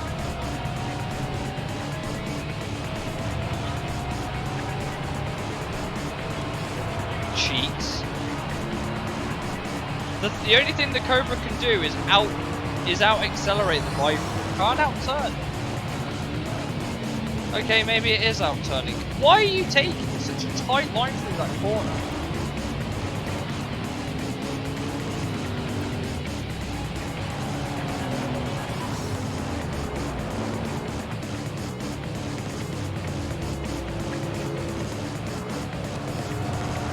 Bro, the Cobra.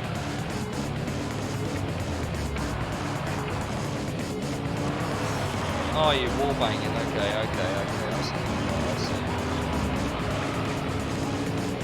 see. Shouldn't this car technically be spinning out like every corner? I mean, to be fair, the Viper's sort of all the way from there. The Cobra's nowhere. Oh, I mean, poor Grand Sport is trying. Like, good lord, is it trying? It's trying to get its best.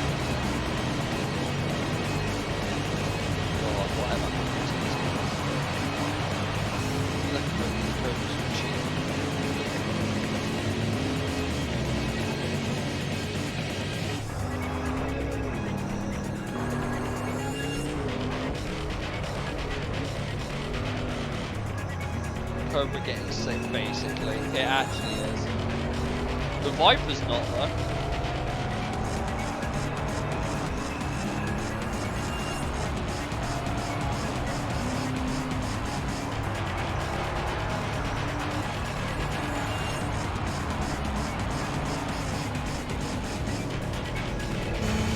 Oh, what a champion. Right on the nose of the car.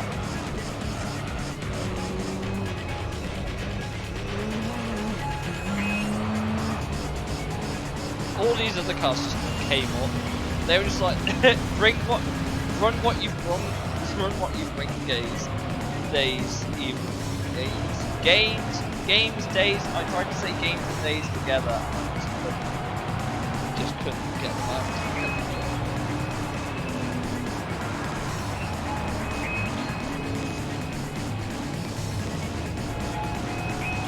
Right, Right, so we're on the last lap. Like, here's me. We're about to do my best GT2 impression. God, what is that like? What was I doing now? Like, what the hell is that like?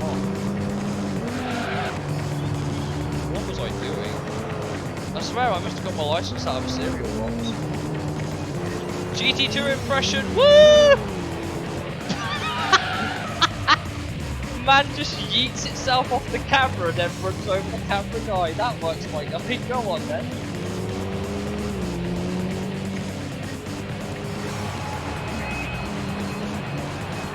We're 7 seconds. Send it. Send it like the Cobra.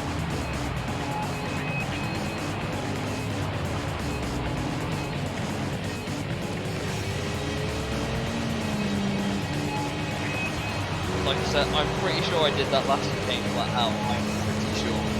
I am pretty sure I did that last game. If I did that flat out, that is the biggest off-road of the stream. If I don't, I know I didn't brake. I know for a fact I did not brake for that chicane, except to maybe slow the car down and go forward. But going through the actual chicane, I don't think I actually had to adjust anything. Oh my god, we did it flat! We actually did it flat! We didn't even hit the brake, we didn't lift or anything, we legitimately did it flat! Pog champ right there. Can't do it in reverse though, it's just actually impossible.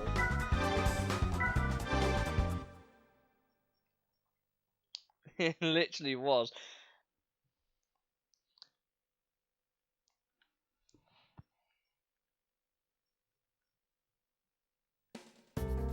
Right, where are we at? Laguna Seca. Corvette on pole this time. No Cobra! We've replaced it with the Camaro SS instead. So that car's going to be last, I'm sorry to say, for anyone who's a Chevy Camaro fan. But it's the heaviest, it's the slowest, and the lowest horsepower of car out of everything here.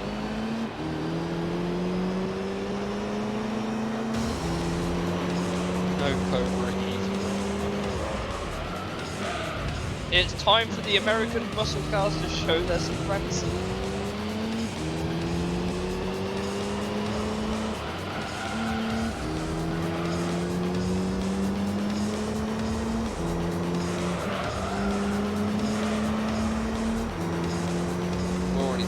Hey look, the Viper said its home track. Not only did you do it in the license of the corkscrew, which has been a staple since Gran Turismo 2, but you also do it in the race car. In fact, I'm pretty sure there were 3 license tests where you used the GTSR as the test car, all at Laguna Seca. I am pretty sure. 5's at Laguna Seca. To be fair, it was the only real track in Gran Turismo 2 and Gran Turismo 3. It was the only real circuit. And this was before they got the Mazda sponsorship as well. I'm explicitly remembering Gran Turismo 2 that for the corkscrew license test over there, the car would veer off to the left at the end of the test instead of carry on going around the track as it should. I don't know why, it just did. But it also had the old F1 trucks in the background at the paddock, Laguna Seca. It had all the F1 like Benetton, like the Jordan cars as well. I don't know why they were there. They weren't there in the final build of the game for some reason.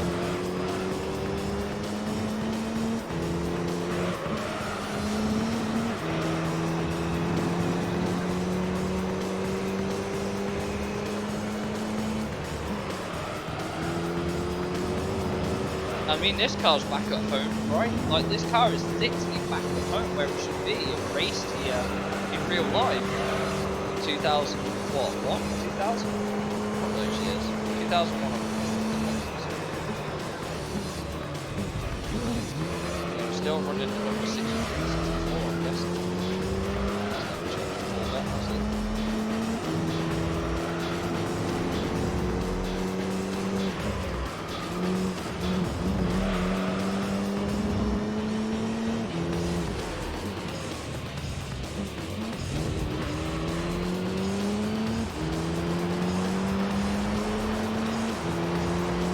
117.4. I think this car is a little bit slower than the Viper, but shall we try and go for that gold record time?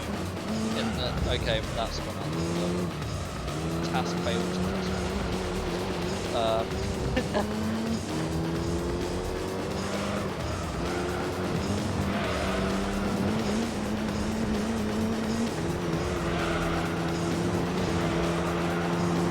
Go for the gold. I know, right? It's just a shame I've already proved it. I literally, yeah. Oh god, where's that understeer come from? What the hell? In every other game, that corner is way more banked. In every other game, but you can legitimately take that in third, maybe fourth gear, take out the car. In this, nah, it's definitely third.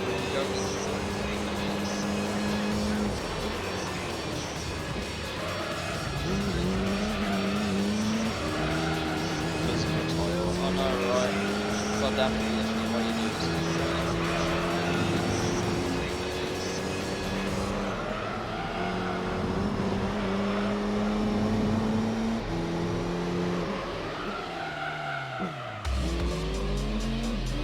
Car just didn't want to keep going in. I guess it's the ASM just trying to self out not kill itself.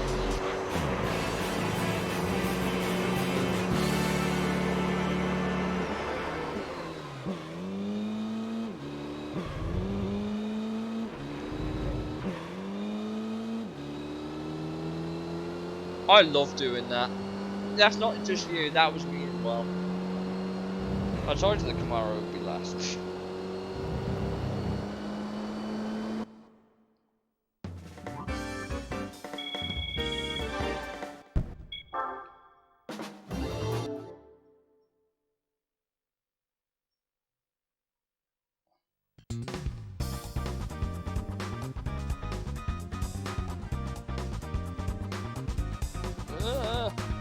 What are we doing? Seattle reverse.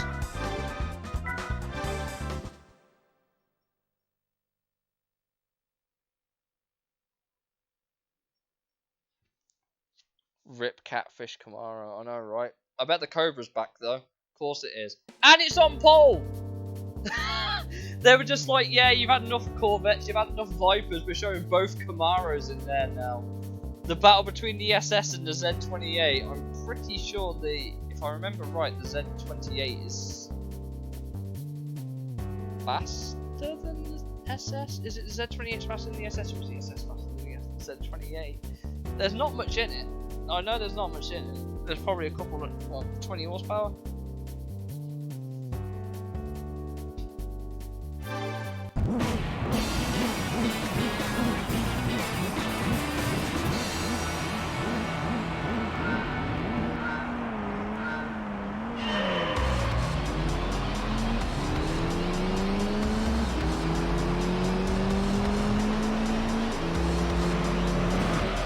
All that did was have to go around.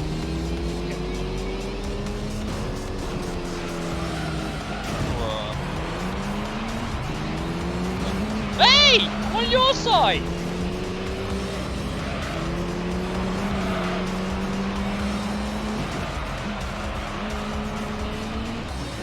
God, what is this traction? Hey, dickhead! We all know what's going to happen here, right? We're going to push them up. Shit, kids.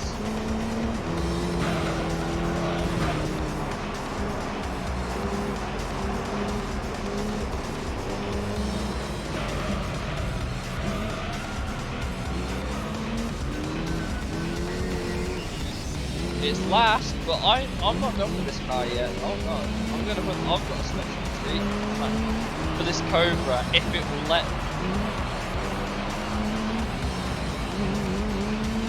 I think Riptide can probably already see where this is going. Probably.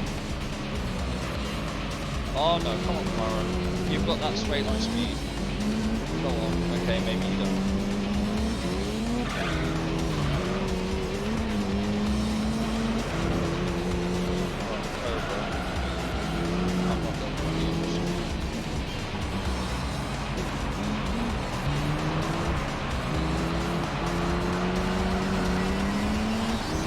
Oh no, the Camaro got in the way, you piece of shit! No! I was gonna push the Cobra into the pit!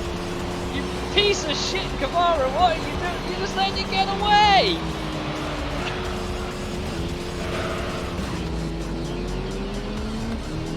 You know what? I'm so sad they don't fucking ping off the balls and spin around like in other games. They literally just bonk into it and carry on like nothing. Yeah, suck it. Oh, get going by the No, I do want fucking Cobra. Come on, Kamara, go faster. Come on, Kamara, I believe you can outtrack the Cobra. I've got to be careful so I don't get too far back, so I'm out of this race. Oh, the Kamara's trying. Getting the little Cobra. Shall we leave the Cobra to it and see how far it can cover? Do you think he'll get stuck behind the C28? I'm hoping he gets stuck behind the C28. That would be hilarious. Because this is definitely the SS one. So I'm just giving it a go. Oh shit.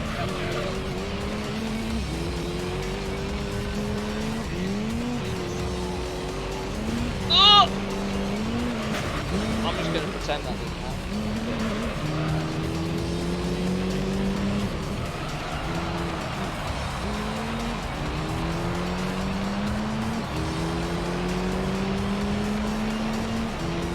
Going for that lap.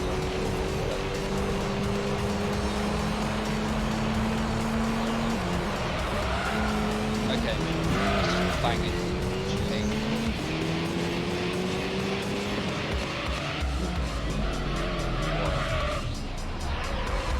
How did you get through that gap? I refuse to believe you got through that gap.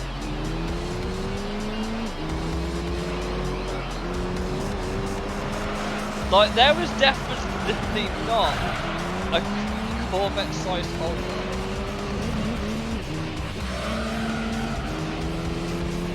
How is that Cobra already on the back of them? How? The moment you stop the To be fair, I can't remember who it was, but I remember explicitly a Benetton at Canada going in between two cars on the side. In Montreal in 1F1.3, I can't remember which one it was. It was just like, you know, I'm going to get it. Didn't make contact either, but it's really funny.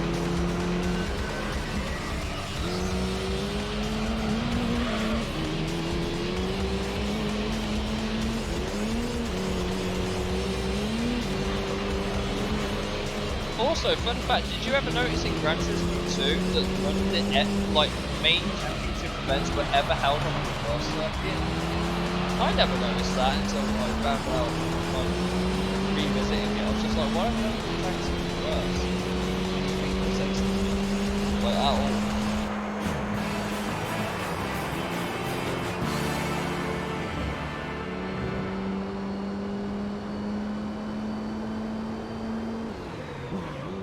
Yeah, none of the main championship events in Gran Turismo 2 have no reverse variant. Did you never notice that?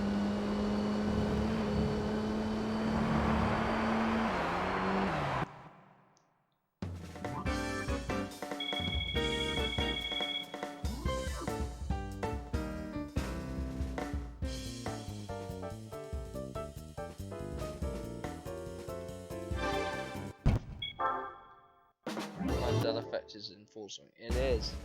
Wait, what's the price card for this again?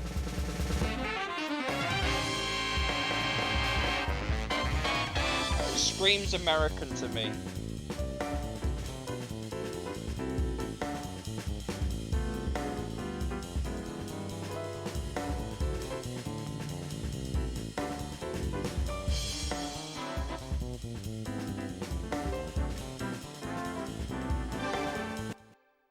Congrats on your USA victory. Here's a Spoon S2K. Tell me about it. To be fair, this is deceptively hard, and I'll tell you why. Because there's a bunch of cars in here that you don't expect to be in here. Like...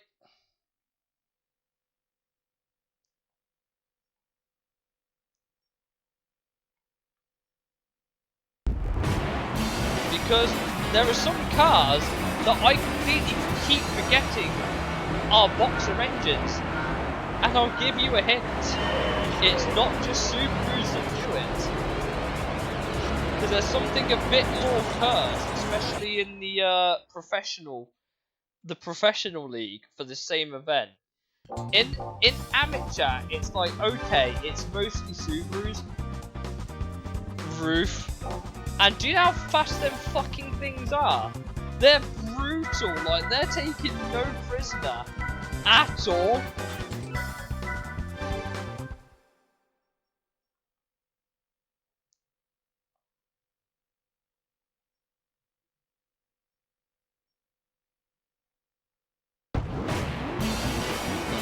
Look at it, right at the front as well, not even trying to hide it.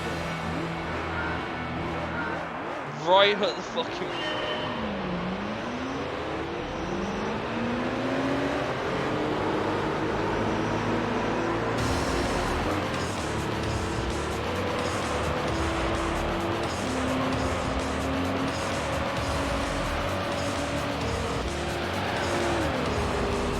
Just because Kazunori Yamauchi couldn't get his 911 into the game, he ended up putting roofs in. Look at it go! Look how much of a gap they have with the cars behind them already. Like, all the other guys have just turned up to watch them go around the track faster.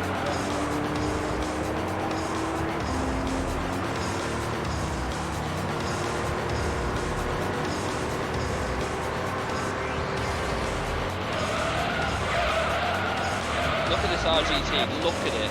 Look at this bullshit.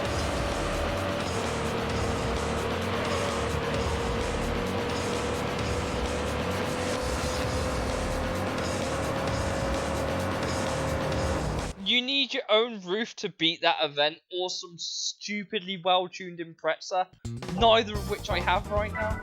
To be fair, we could be a cheat. What is in here? I mean, this is going to be a long set of races, but like, what cars are even in here? Because this is a naturally aspirated car. I think it's like the fucking NSX. And tell me about it. I remember trying to... Oh, okay. It's just the Zonda, the Lotus Motorsport Elise, Tommy Kyra, a Griffith, an NSX, and a Viper.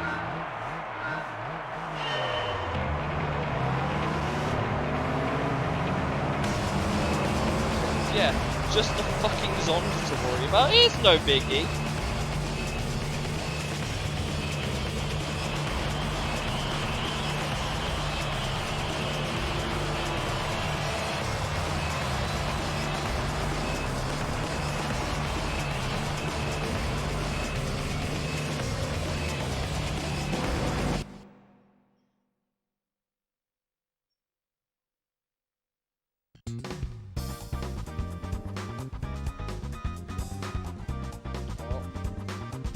Someone's pinging me on Messenger. Okay, well, let's go kick. Okay, let's watch the preview again because my controller decided not to scroll right.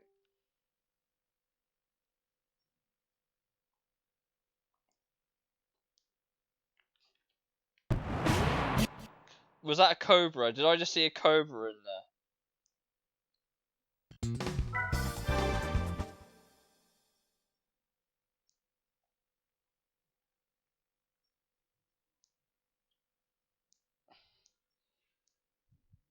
Can never be too prepared. I mean, okay, it's not the worst entry list in the world, but someone's decided, you know what, I'm gonna have a fucking Renault Clio turn up to this event.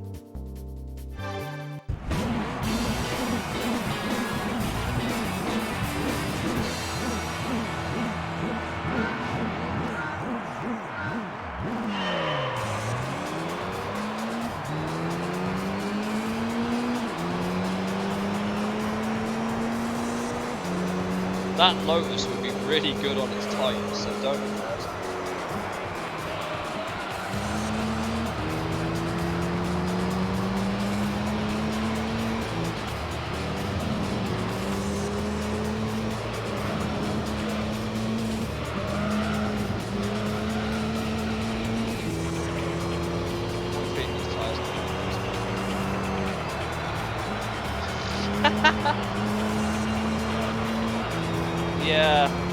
mean, to be fair, the game's not playing fair. These guys are running like, what, 6, like that 5 was probably running something like 700 horsepower, right?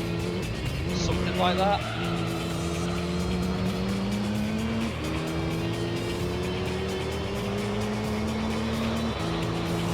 So I don't exactly feel bad about turning all that racing.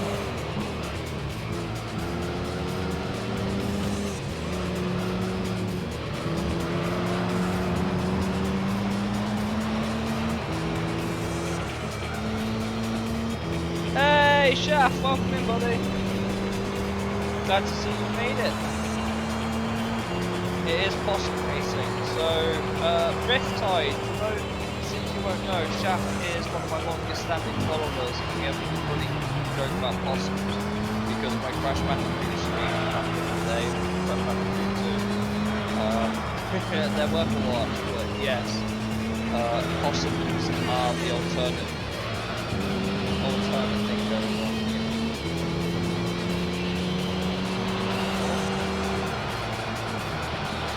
I'm worried about how fast my front right has turned yellow. That is concerning.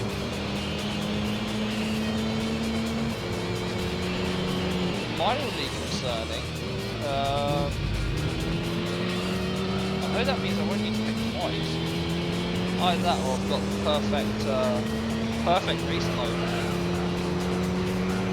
So yeah, Riptide is one of the new guys that recently joined. You can tell by the activity log at the top there. But he's recently just joined our little dad. Me playing this game. What's your pit strategy? Yes, basically. Like the only time I legitimately need to think about it is if it's like the garage race or whatever. And I'm just like, what tyres do I even go on?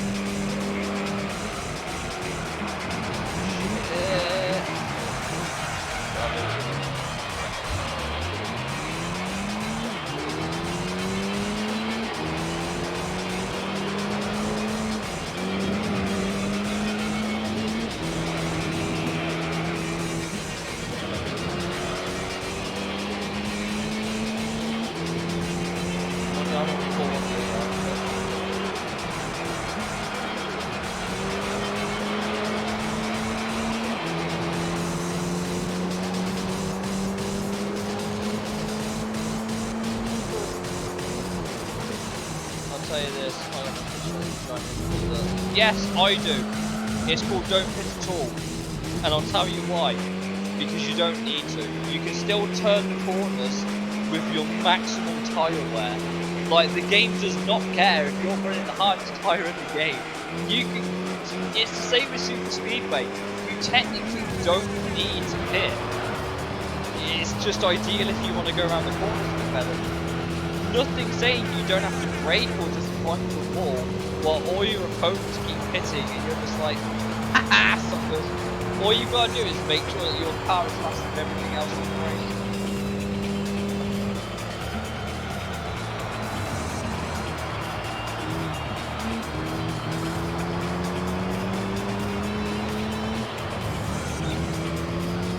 Yeah, that's true.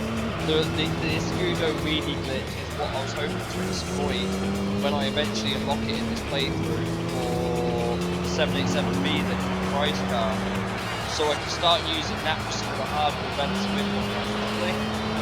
That's what I was planning to do, but I've got to unlock the Escudo first.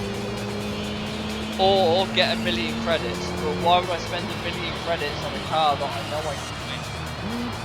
I'd rather just buy that fucking coupe.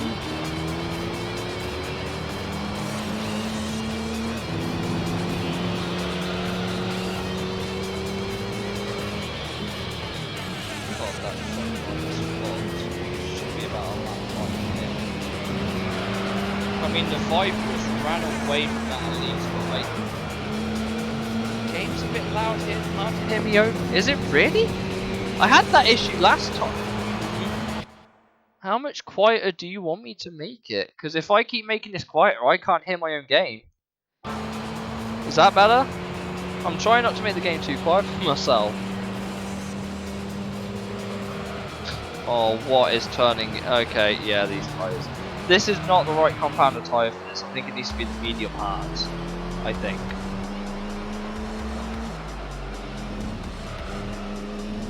Definitely needs to be the medium hard. Now the game is too crunchy. To be fair, you'll be surprised. I say it's too quiet. It's probably not as loud as I usually have. Maybe your mic slipped again. Maybe I've turned the games. Okay, yeah, this car cannot do 5 laps on these tyres. What the hell? Why can't you do the 5 laps on these tyres? Like, even if I was extremely careful with how I drove, I am not recovering that from the right tyre by any stretch. Like, at all.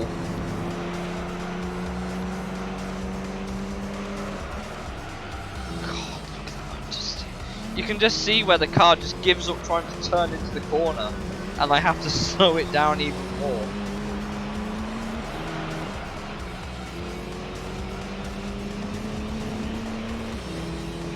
Not with that attitude. It's not my fault.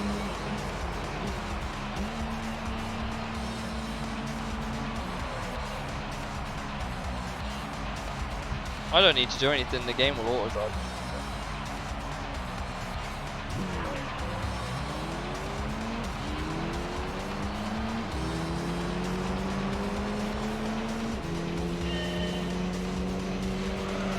Don't drive one-handed, folks. Don't use your phone while driving. That's generally good life advice. I'm not gonna lie.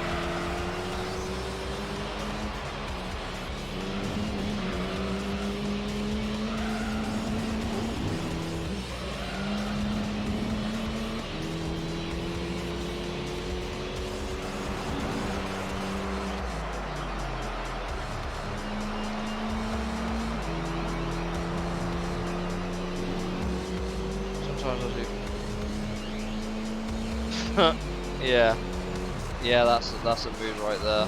That is an absolute mood. To be fair, today's beverage that I have been sitting down by on my stream has been this bad boy. I have nothing. I'm like.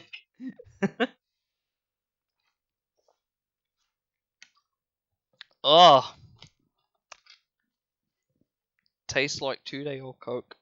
Because I poured it yesterday and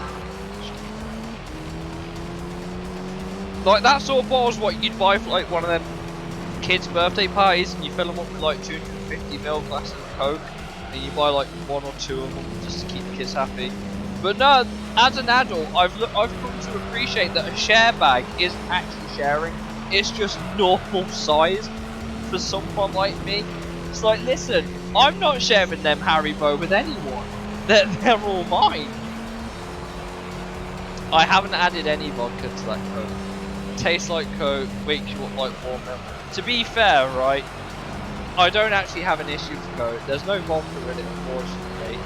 I still have that basically paint thinner in my cupboard from when we did Smash Bandicoot. I still have like half the bottle. Fun size, mate. Mate, there's nothing fun about it. Have you ever opened a fun size bar? Does something this big look like fun to you? Because my fake girlfriend said the same thing. That's not fun. That's not big. And I was like, oh, okay, she left me. I'm joking. I've never had a girlfriend, but you know, it's kind of the same vibe. Yeah, ask my wife. We came on the same page. I like that. I like that. I rate it. I like how the Renault Clio of all the cars is last. I'm just like, well, yes, you've turned up to a sports car race in a fucking shoebox. Of course you're going to be last.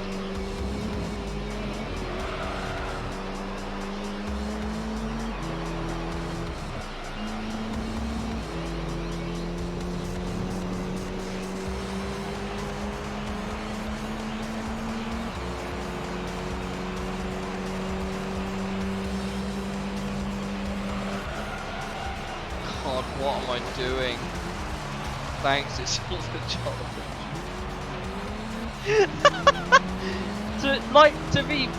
to be fair, right? As a kid, I was probably not the most popular person. I was popular for being 14 as a kid. I'll say that. I was popular between bodies as a kid because I was always that weird. Everyone knows that guy.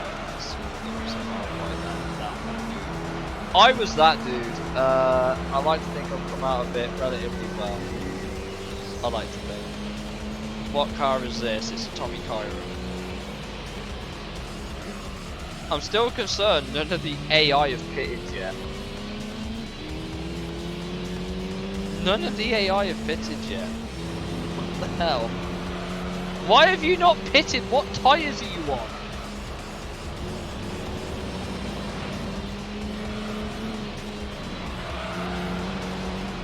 What car's this? Oh, it's the Motorsport Elise. Well, I definitely know you're not pitting for anything. The Viper is nearly a minute down. Nice.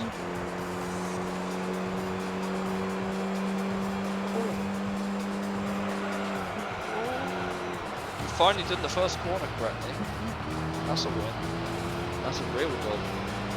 Okay.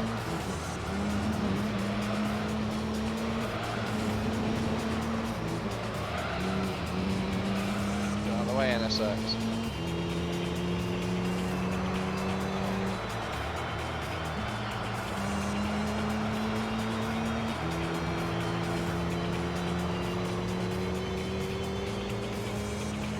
I think the tyres will last this winter, though. I think this time.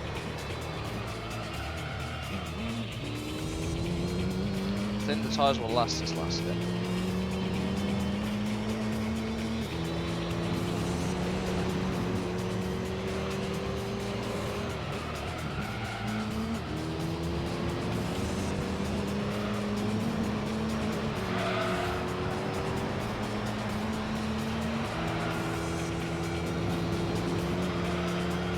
Oh, the Viper's finally pitted on lap 8.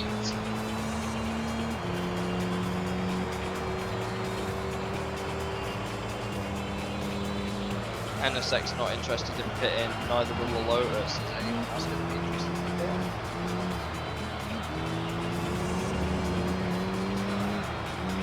Is that car in 4th going to pit? No, it's just the Viper by the look at it. The only one pitting. You know, I said this tyre will last. Yeah, I was wrong. It's already red. Like, what the hell? We haven't even done half a lap. We've gone from like orange to bright red. Can you not, please? These cars, these tyres. Let's see a 140. Not happening on these fucking tyres. The front right's gone. There's no turning. Every time I try to turn left, it just wants to go straight. Like, look, I have to keep the only way I'm getting this thing to turn now is to keep the brakes on the front end, and even then, the moment I let go, it just straightens up again. It's just like, where's the steering gone? Excuses. Listen, here, okay? I'm not making the race driver excuses, it's just factually correct.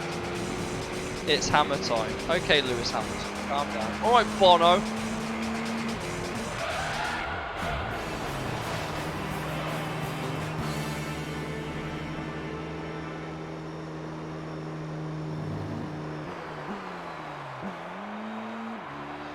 Whew.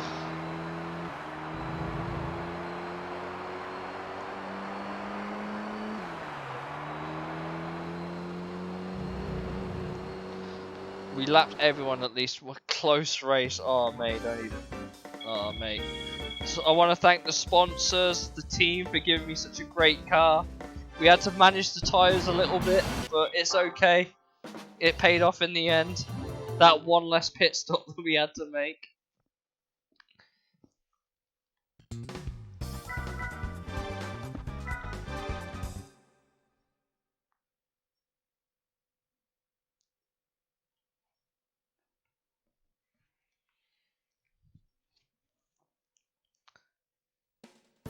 Okay, so all we've really done is we've dumped the Clio.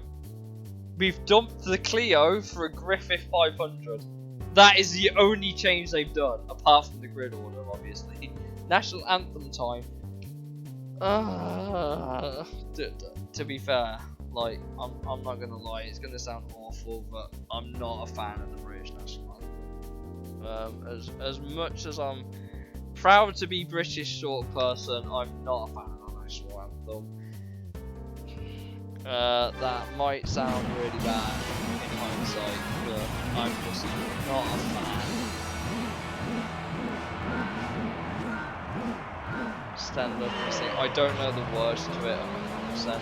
I don't actually know 100%. I don't know. I know God Save Our Gracious King.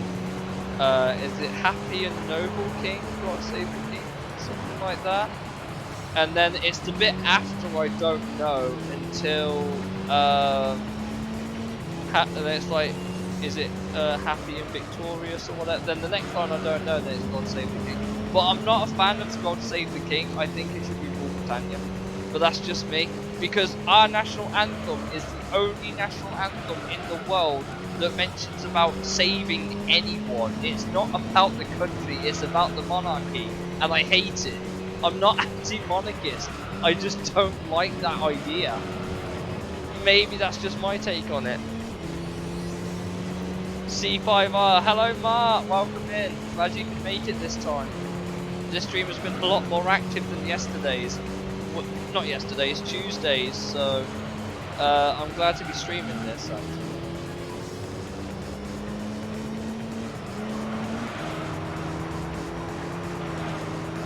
Also song is back. Pretty much, yeah, that is the UK. But like I said, I'm not a fan of our national anthem just because it is about the monarchy and not about the country. Whereas a lot of other countries, like even Star Spangled Banner, is about America. Like you know, it doesn't make sense. Finland is all about the fatherland, all that, which is great. It's about the country. I'm just not a fan of saying save this one person. Like, there's more to a country than the monarchy you rules it. I'm sorry, I'll say it. Say it on the record. I completely respect what the monarchy have done for like the country and British colonies as a whole, but I don't agree with the national anthem. I just don't.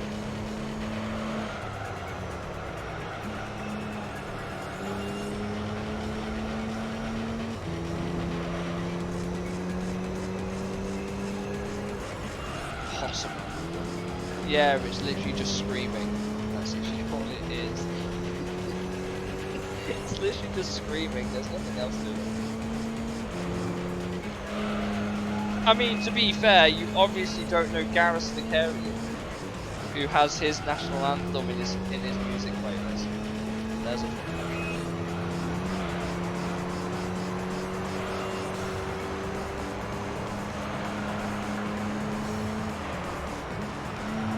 except maybe USSR. Maybe. But I don't think the USSR is really a thing.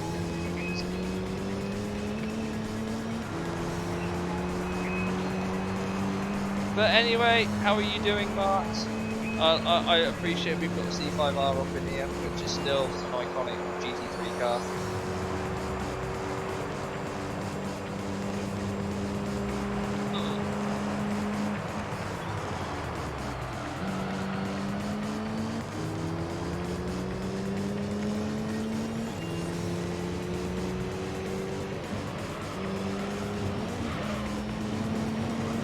I have to admit, do you know what? Actually, I learned, I found some. I'm fine with it's kind of late hit. I mean, to be fair, it is like, what is it like? Just come up to midnight where you are, Mark? Something like that. What else is there? Oh, I read a news article the other day. Shaft knows this because I sent it in.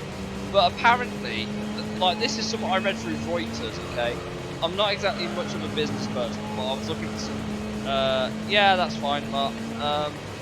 I recently read that since the COVID restrictions have been lifted in North Korea, apparently the first like shipment Russia sent to North Korea was a train full of horses. 30 horses was their first freight to North. I'm just like, why are there 30 horses in there? What was the point of sending that? I actually have no idea. Oh, you +3, okay. Maybe you're a bit further along than I thought. And what else? San Francisco Metro have recently started using birds of prey to deal with pigeon issues at the Metro. No idea why they're using birds of prey, but hey, I don't really take a salary, so it's free labour, right?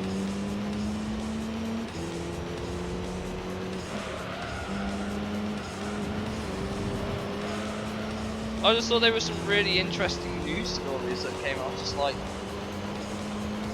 why? Plus 30. But yeah, there you go. The first thing Russia sent via train to North Korea was 30 horses. The more you know, I guess.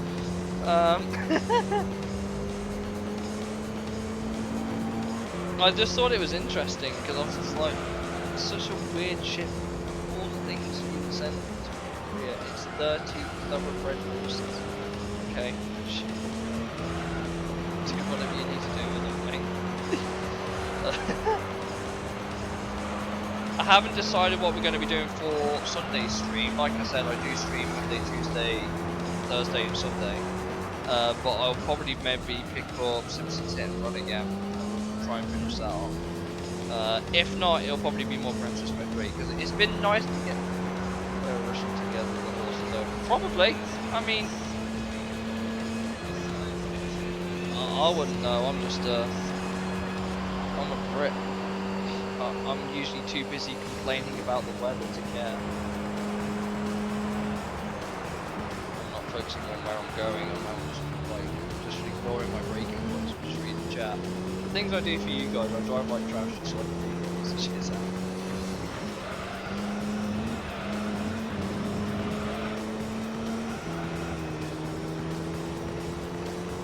Too busy eating spicy food. To be fair, I am a fan of spicy food. I like spicy food. I'm not a fan of.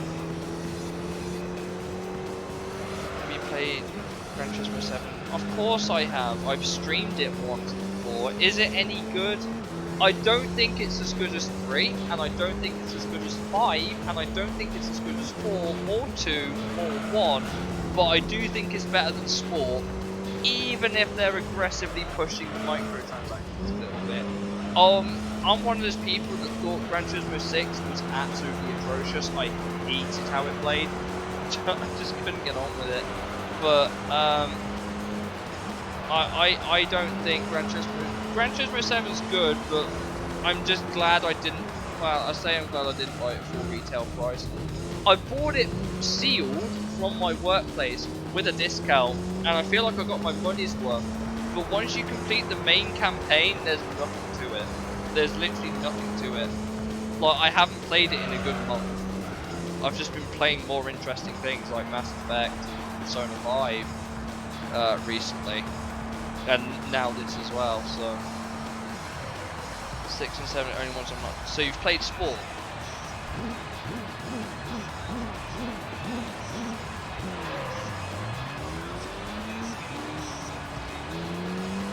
Sport was okay.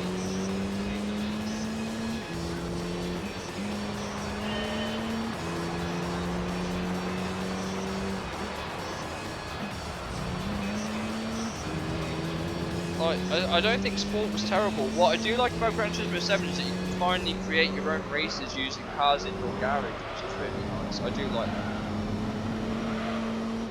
If you played Sport and couldn't really get into it, you might feel somewhat similar about GT7. 3, 4 and 6. Now, if you ask me, 3, 4 and 5 were the best ones. I love 5 the way it handled V-Spec. I thought that was fantastic. It was my favourite thing about it.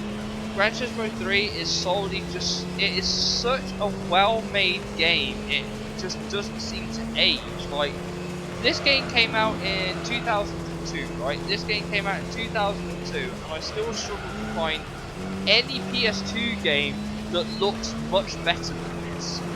I really struggle to find any game that looks better than this on the PS2. Even in its shoddy composite cable, which is what I'm using to stream this, because I have to. But I think Gran Turismo 3 has aged unbelievably well. Yes, as well as the remote racing as well, where you can race your friend's AI, and I always had someone who had S Vettel as their AI. I was like, okay. An M Schumacher. I was like, oh, okay, sure.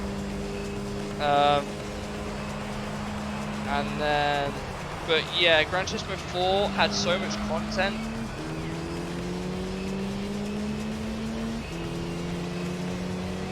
Yeah, there was a 5-year gap, I think, between Gran Turismo 4 and Gran Turismo 5 full releases. But I have a game, actually. I'm going to show Riptide this because he's going to hate me for it. Because I have a game America never got for Gran Turismo. Let me go grab it.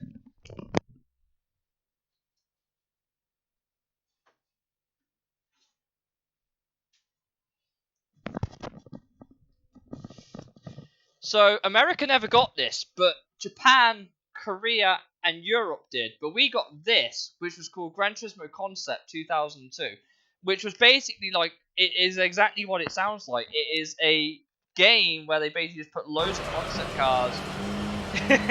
It's I'm sorry.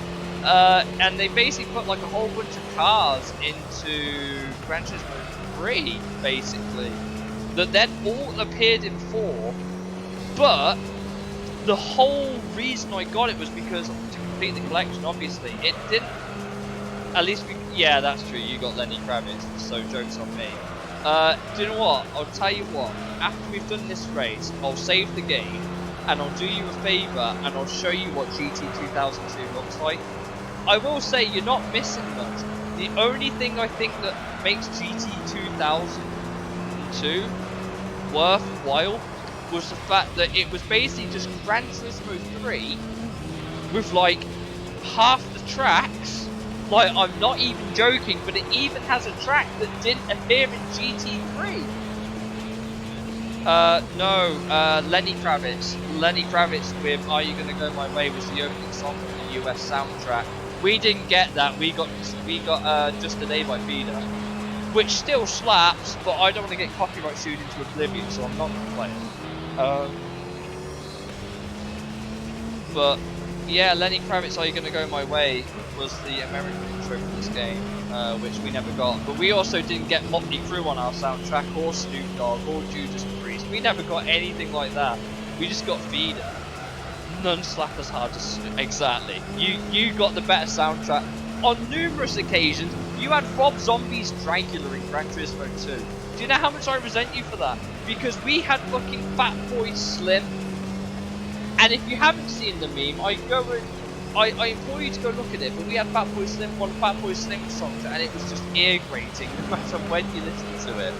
It was atrocious. I hated it. It's so hair grating.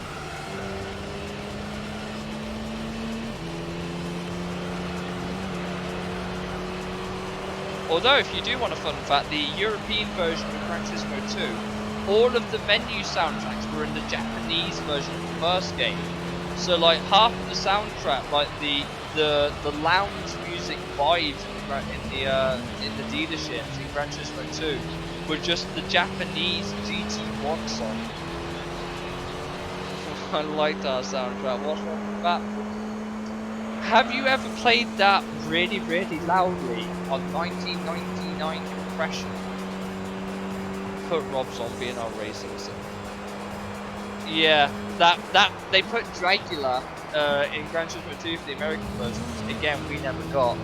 We had Fatboy Slim. I think we had a couple of songs by Feeder. I don't actually know. They never really put the soundtrack up anywhere for you to have a look. So they had a couple of songs by Isamu Ohira and Masahiro Ando, who did the Gran Turismo 1 soundtrack for Japan. But they had arguably a better soundtrack than we did for that anyway. We had Garbage. Like, I say we had Garbage, that's the name of the musician, band, called Garbage. And we also had a couple of days by a couple of songs by Feeder. Oxyceliatine was another one.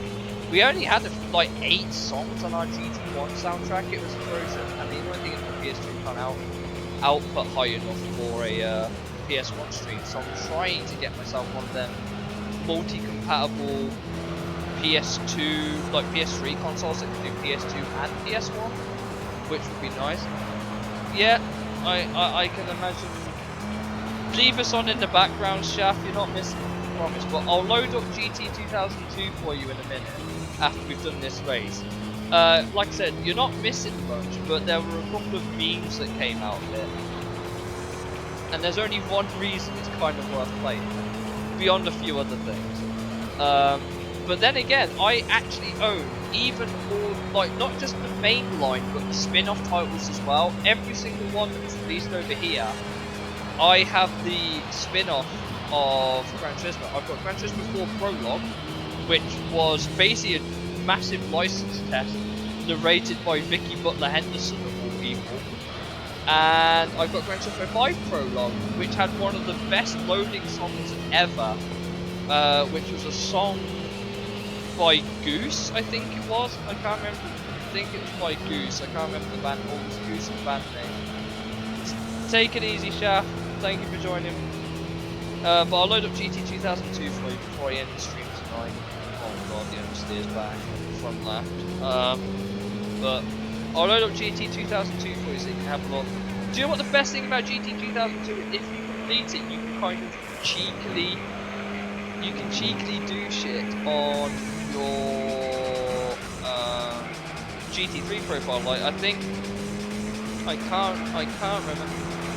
I don't, because that was a demo disc. I know what the Prius version is, and if it makes you laugh, I currently have a demo version of GT3 sitting on my shelf. I have a demo disc for when GT3 was like 2 months before it came out, I think it was. Pretty final, but Laguna Seca wasn't finished. It makes me laugh, but Laguna Seca wasn't finished. It also had like a slapping, soundtrack as well, like the menu music, which was kind of cool. And it also had like a flyby of the track map as you went through in the demo as well. It was really, really cool. You don't get to see that shit normally. And I'm so sad they never kept it in this game. Collector stat. Well, if you want me to collector status, I have a Castlevania Symphony of the Night Limited Collector's Edition sitting on my shelf over in the background over there. Right. You've seen enough of that.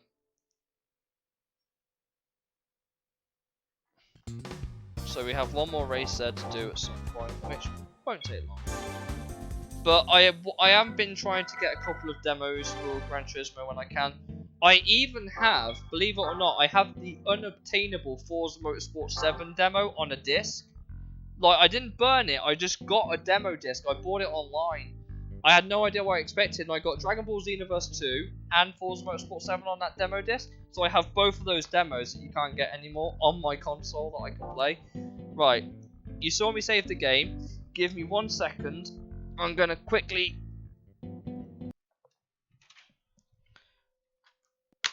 I'm gonna show you GT 2002. Just so you can get a look at something you never got, and like, that's it. Like I said, to be fair, do you want me to show you how mint my copy is? Okay, ignoring the small crease on the manual, it's still got the original purchase sticker from our game company over here, like the new game place. Still got the manual. It's basically mint. Like, it's really, really cool. I'm so glad I got it when I did, because I think I only paid like a couple of quid for it. It's not actually that desirable. The funny thing is, it's not even that desirable. Like, most people don't actually think. Like, you think I've just put in the same game. I promise you I haven't, because here's my Gran Turismo 3 disc. Right here. You can see there. Gran Turismo 3 Ace Bet.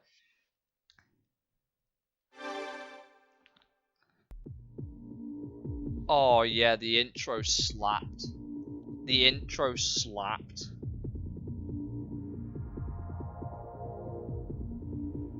I'm going to turn the game volume up for you just so you can have a listen.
And there you go. There's the intro to Tokyo Concept 2002, Tokyo to Geneva.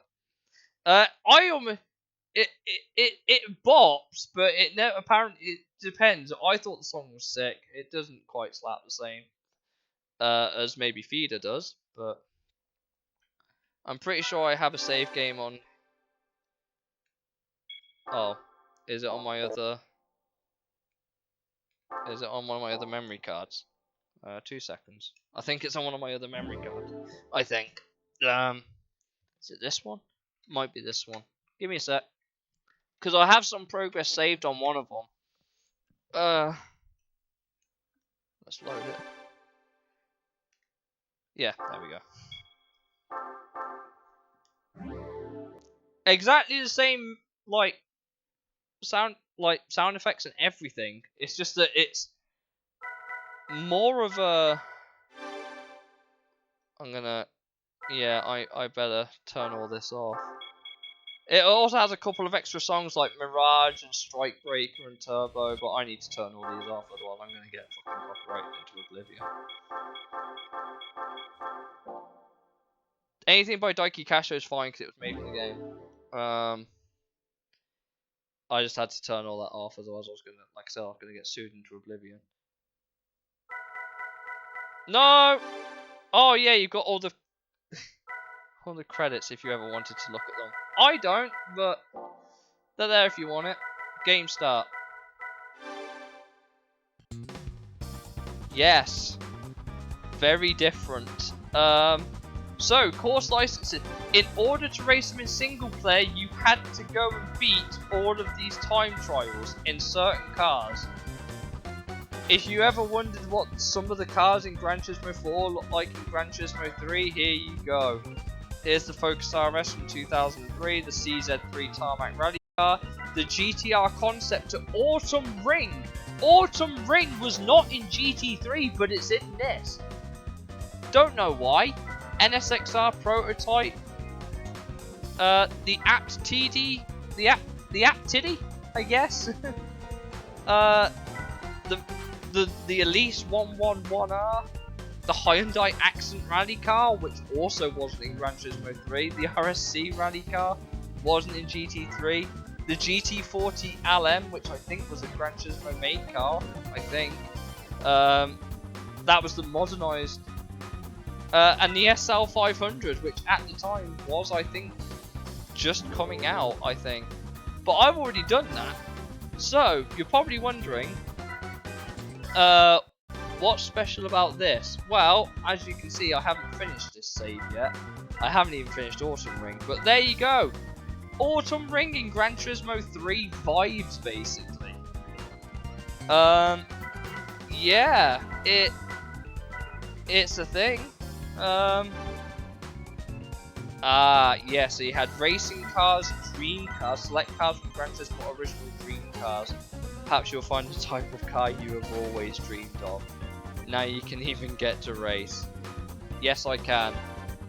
So this was like all the fictional cars. So the Rally Raid, the CZ3 wasn't a thing. The Mazda 6 LM Edition, which became the concept with the touring car. The Integra Type R, which was basically just a spoon.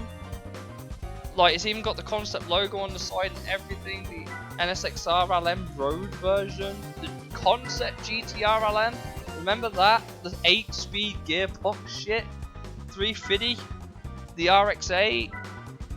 The GT40. What else was racing cars? I think these were real cars, I think. Because, yeah, you got the MMR, the Cup car. Oh my god, look at all the colours. Axon Evo 7, the non-prototype version, which is the only time it has ever appeared in Gran Turismo. You got the Impreza rally car, like the modern one. The 206, the Loctite NSX, which came in Gran Turismo 4 as well for most people. Mobile 1, Arta, which is the older model, you can tell by the front end plates. There's the Raybrig as well, the older one, the Pennzoil, Calsonic, the Hiroto GTR, which I think was new for that season. You got the Zexel Pennzoil GTR as well, the AU Tsurumo Supra, the old Castrol Toms, the SO, sorry, Exxon for Americans, Ultra Flow. The Tilly, there's the Falcon, which is still in the game, and the Corvette C5R. It is OG hardware. I am in full concept car, like, oh my god, concept cars. The Coppen, the MM, the Dome Zero, the HCD6. These were all concepts at the time. These weren't even out. The ASL Garaya, which used to be Tommy Kyra, pretty much. The Infinity. Do you fancy driving a boat? The RX-8, the modern one, which hadn't come out yet. The Gran Turismo Skyline, which I always thought was a cool little car. Do you know what's cool? This Zonda has an exclusive colour only in this game, and there it is. There's the exclusive colour of the Zonda 7.3. The GT40 concept as well. Like, this was the GT concept 02 in GT4. And the Cadillac CN. Blue Zonda, yeah. The FX and MC3, yeah. You got new cars from Europe at the time. Like Golf GTI, the Lupo, Cooper. There's just so many cool little cars in here. Audi RS6, anyone? The old one? Tuscan Speed 6? What else was it? The Pacific is for like Japan and America, I'm pretty sure. Fucking 4KA! The 4KA! The Honda Jazz, Hyundai Coupe, Mazda 6. There's just so many. There's the Airtrack. Remember that? What else was there? The Skyline 300 GT, which I think over there was called the Infinity G35? I think this is the concept G35, I'm pretty sure. I could well be wrong. But there's the concept G35, for anyone wondering. Integra. S2K. We've got Spirit R as well. The RX-7 Spirit R, which wasn't in GT3. It was the Type RZ. And the Z06, of course. The Type R Baff. I love this car. I have to. We're driving without the anti-slip management because the cornering is atrocious on it. Try and get this race out of the way, why not? Like I said, I thought it'd be a bit different. 5 laps, let's go. I'm ready for you, you motherfuckers.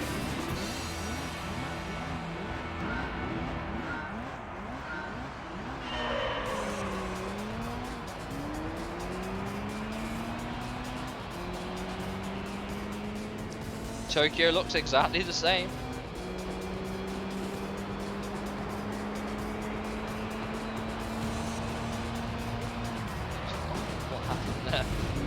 I guess I'm supposed to wait.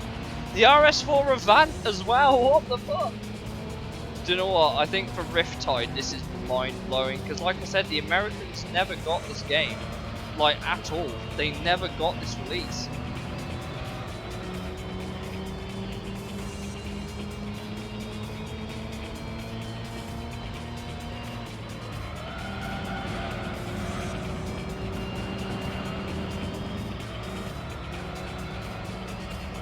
I don't know, because half of the 14 million copies of Gran Turismo 3 A-Spec that sold, about 7 million of them were in America. I don't understand why Polyphony thought that this wouldn't sell if they just named it like the Detroit Motor Show or something like that, like 2002 Tokyo to Detroit or whatever, but this is quote unquote the definitive edition. We got cars that the Japanese and Korean release never got, which is baffling to me. I don't understand why they never. I guess they thought it wouldn't do well commercially. I mean, to be fair, they weren't wrong. This is not a high selling title. I think I remember reading somewhere, I think someone said when it first came out, like when this came out, it was like £35-ish. Like it's about what you would pay for like a remaster nowadays, right? But this brand new was kind of priced not quite as a full price game, but like kind of in between a small cheap game and a premium title. It was priced around there, and I still don't understand why this never ever came to like America, because I don't think it even sold that many. Like, my copy is pre-platinum, and I don't think I've ever seen a platinum copy of this game. So which means that it didn't even sell, what is it, like 600,000 units? 600,000 units I think it is for a platinum in the UK, or is it a million? It might be a million, but either way it didn't sell enough to get a platinum label. Sensing it, hey, blame Cliffney, not me. But the cars drive completely differently as well. Like, it's, you saw in GT3 how the cars were more prone to kind of like sliding and stiffening up. In this, they really slide all over, but this compressor being a pain in the ass. Oh. But yeah, I couldn't tell you why Cliffney never thought the US. But I guess they just thought it wasn't financially viable. It just wouldn't be worth the cost to put it into America, I'm guessing, based on the fact it didn't sell well. Well, look at how if you look at how I'm driving around, like, it feels like GT3, but if I brake and turn, you can see the slide lasts longer. Like, it's, like, can you see how the slides last longer and it's way easier to brake into a drift? That's the difference. It's not quite as stiff as GT3's. It's a bit more loose. It's a very weird feeling. It's kind of like it's what GT3. Do you ever remember playing the original Gran Turismos where you had arcade mode in Gran Turismo 1 and the cars were like way quicker in arcade mode, and then in simulation mode they were like a bit more like they're a bit more floaty, like they didn't corner as well. It's kind of like that. That's the best way to explain it. It's kind of like going from arcade mode in GT1 to simulation. It's slower, you can tell how, but it's just like, why did they change it? But that's why I'm running without ASM, because the ASM actually slows you down. In GT3 it doesn't interfere as much. So that's why I have to run the ASM off for this, because like I said in GT3 it doesn't interfere as much. But in this, you go around a corner, if there's any tyre squeal at all, it will just be like, nah, just gonna stop you from, like, it basically puts you into chronic understeer all the time. So you have to drive it without ASM just to keep it, like, a bit more natural feeling, if that makes sense. It just interferes way more than GT3 did, and that's the only reason I turned it off. But TCS is still on, because you can't do throttle control on a PS2 controller, you just can't. But it's give or take just GT3 with a bunch of cars that weren't in GT3 and a track that wasn't in GT3, but they've removed, like, there were 19 locations, not including variations, so that means they removed 14 locations but added one. No, they added, no, yeah, no, they took away 15 and then added one, which wasn't in GT3.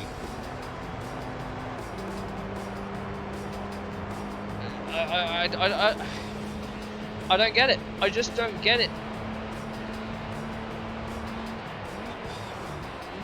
Yes, it is.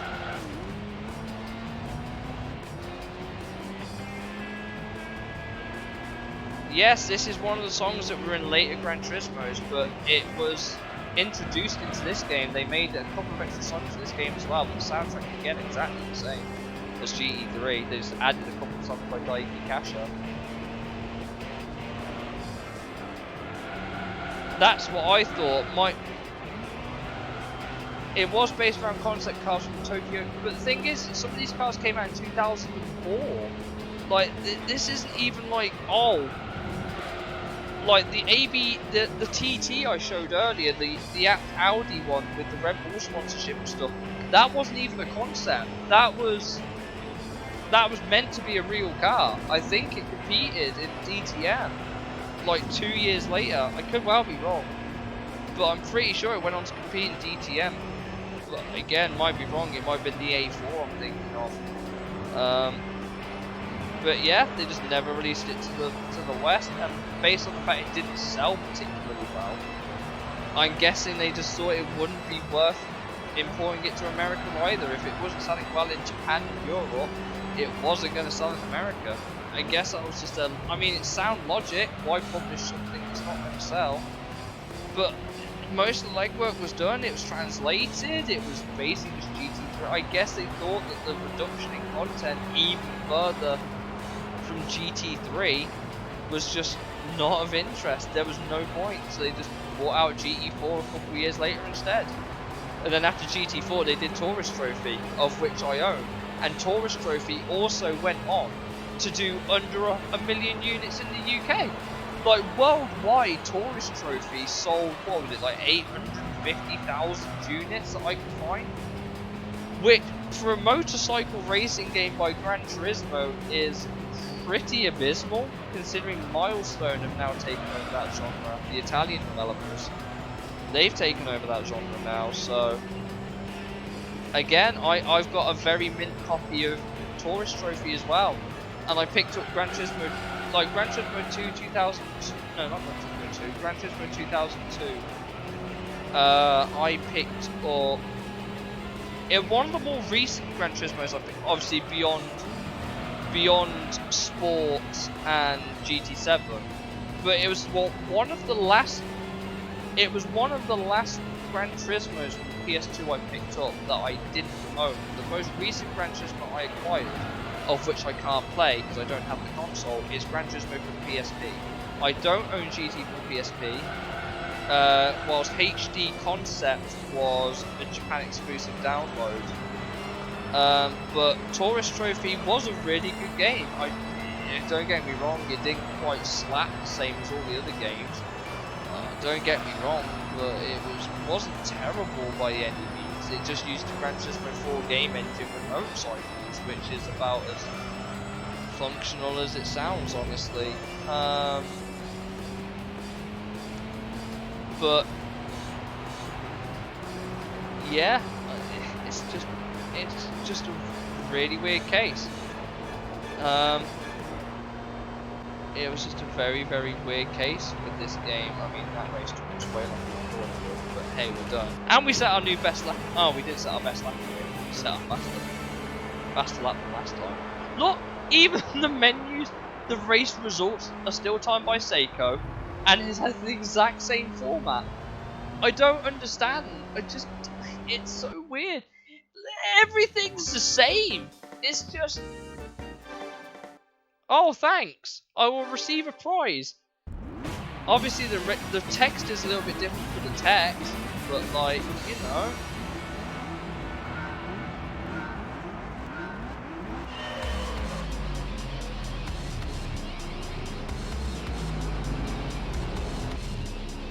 You can also see the speedometers for the other AI cards, so you can see it change as well as you go through scrolling, which I thought was pretty cool. It also introduced seamless shifting. Like, this is what the pre-race menu looks like.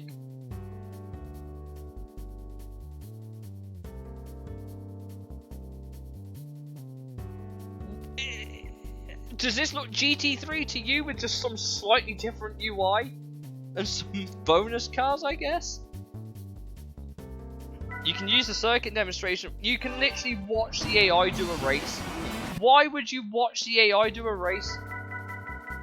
Also, all of the text seems to be in lowercase for like some of the GT3, but lowercase. I'm not even joking. That is exactly how it looks, isn't it? Look at all the text at the bottom. It's just all lowercase. Like, Polyphony, did you get lazy? Look, start race, begin the replay, save replay, circuit demo, change your car settings, save game.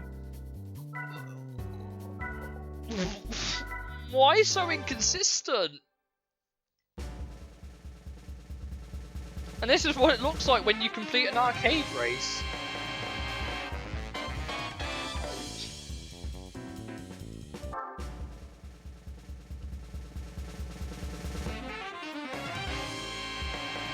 And this is how you unlock more cars to drive for the game. You have won this car. That's it. No. What do you want me to say? I can show you. To be fair, if there's one thing that GT 2000 has going, look, here you go. You can see all the prizes that you can win here, right? Did I just do all these on easy? I guess I did. But yeah, if you do it on the hardest difficulty, you can get some bonus prize cards and stuff here. Like you get 2 for completing. You get 2 for completing it on easy, and then you get like bonus 2 for everything else. But yeah, there you go. You can unlock a bunch of cars. If there's one, this is like the only thing worth playing in this, honestly. I would be stupid if I didn't at least show you what the pod race is. This is the car you drive. You don't have a choice. This is a Toyota. Believe it or not.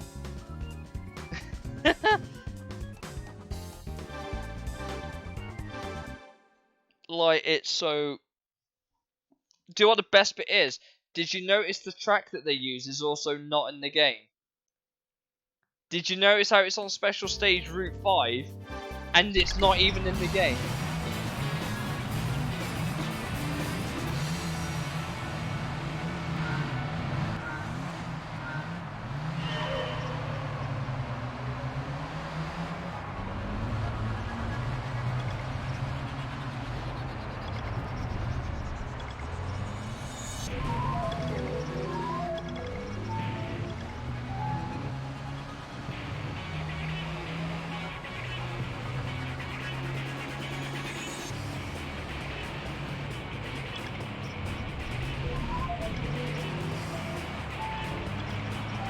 My favourite bit is that you have to stop here. I got shunted forward. See you later, suckers.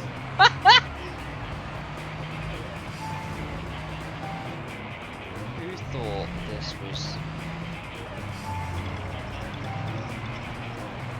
so fucking stupid? But it's like the only thing worth playing, isn't it? Or is it?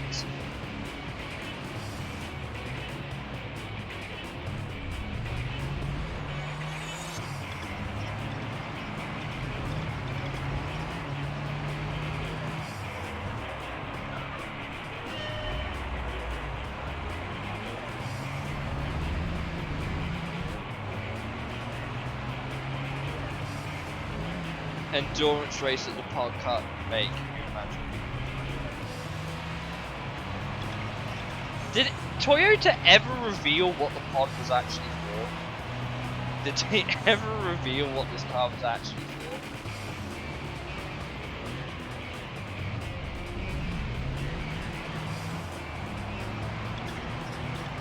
Best for the pod.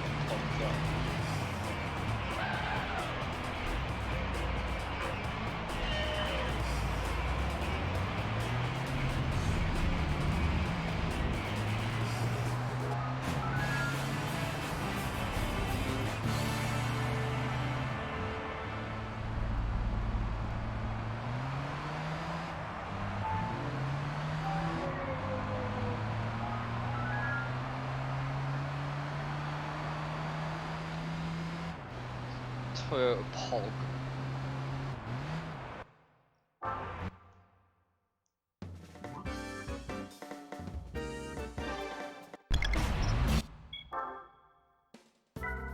Toyota Poggers. And that's it. You don't get any prize. There's no. There's 4 prizes here, funnily enough, and you can unlock all of them. I have achieved 69. Guys, I think that's the perfect way to end it. Don't you? We have achieved 69! Pod champ, I know, right? I think that is probably the perfect way to end the stream. Let me know. Would you like me to finish this off on the next stream, and we'll play this until we finish it? Or would you rather me pick up GT3 again? Let me know. Let me know. Or I hope Riptide, you've been entertained. Welcome to the stream. I'm glad you stuck around. It means a lot. Because some people usually say hi and then go away. But it's been great to actually have people to talk to in the stream today. So I genuinely appreciate it. Thank you. More concept, please. Okay. We'll pick up Toyota concept. We'll pick up GT2 concept on Sunday. That'll be the next stream. Like I said, make sure you get notifications on so you can see when I go live. Looks like we've got a couple of races in midfield to do. Autumn Ring 2 as well. Another race at Tokyo and Tahiti Maze, and then that's it. Oh, and Swiss Alps. GT Pod concept. But yeah, that is it. That's all this game is. My favorite thing is the fact you can back out to the main menu. Why? What? Why? What I might have to do is I'll copy this save data over to my other memory card, so that way when we eventually finish it, when we get the nice worthwhile prize at the end of this. Now this is the thing that will make you guys like even more mind blown, I can guarantee it. But when we finish this game, I'm going to show you what one of the rewards is, and it's going to help us massively in our GT3 playthrough. What is it? Gotta wait to find out, I guess, haven't we? But yeah, I'm gonna end that there. I think it has been. Oh, the game's loading a demonstration, so you won't be able to hear it. But yeah, the game loads demos like the old games as well. But it's a Cadillac Sienna Autumn Ring, if you're wondering. But yeah, when we finish this, hopefully on stream, I'm going to show you what that extra big help is going to be for GT3. It'll be a massive help in the long run because it means I won't have to do as much work, but I'll show you what that prize is because it's absolutely bullshit that the Americans, to a degree, never got this opportunity, and when you see it, you'll hate it. Because, like I said, this game never released in North America. So I'm going to love you and leave you guys there. Riptide, welcome to the den, my dude. It's been fantastic having you. Hope to see you guys all around again soon, I hope. Like I said, Sunday we'll pick this up again. I think this is going really well. But yeah, that's it. I'm going to go get myself a shower. I'm going to go get myself ready for bed, get ready for work. And I'll catch you all in the next one. So yeah, 7 o'clock Sunday, you know where to be.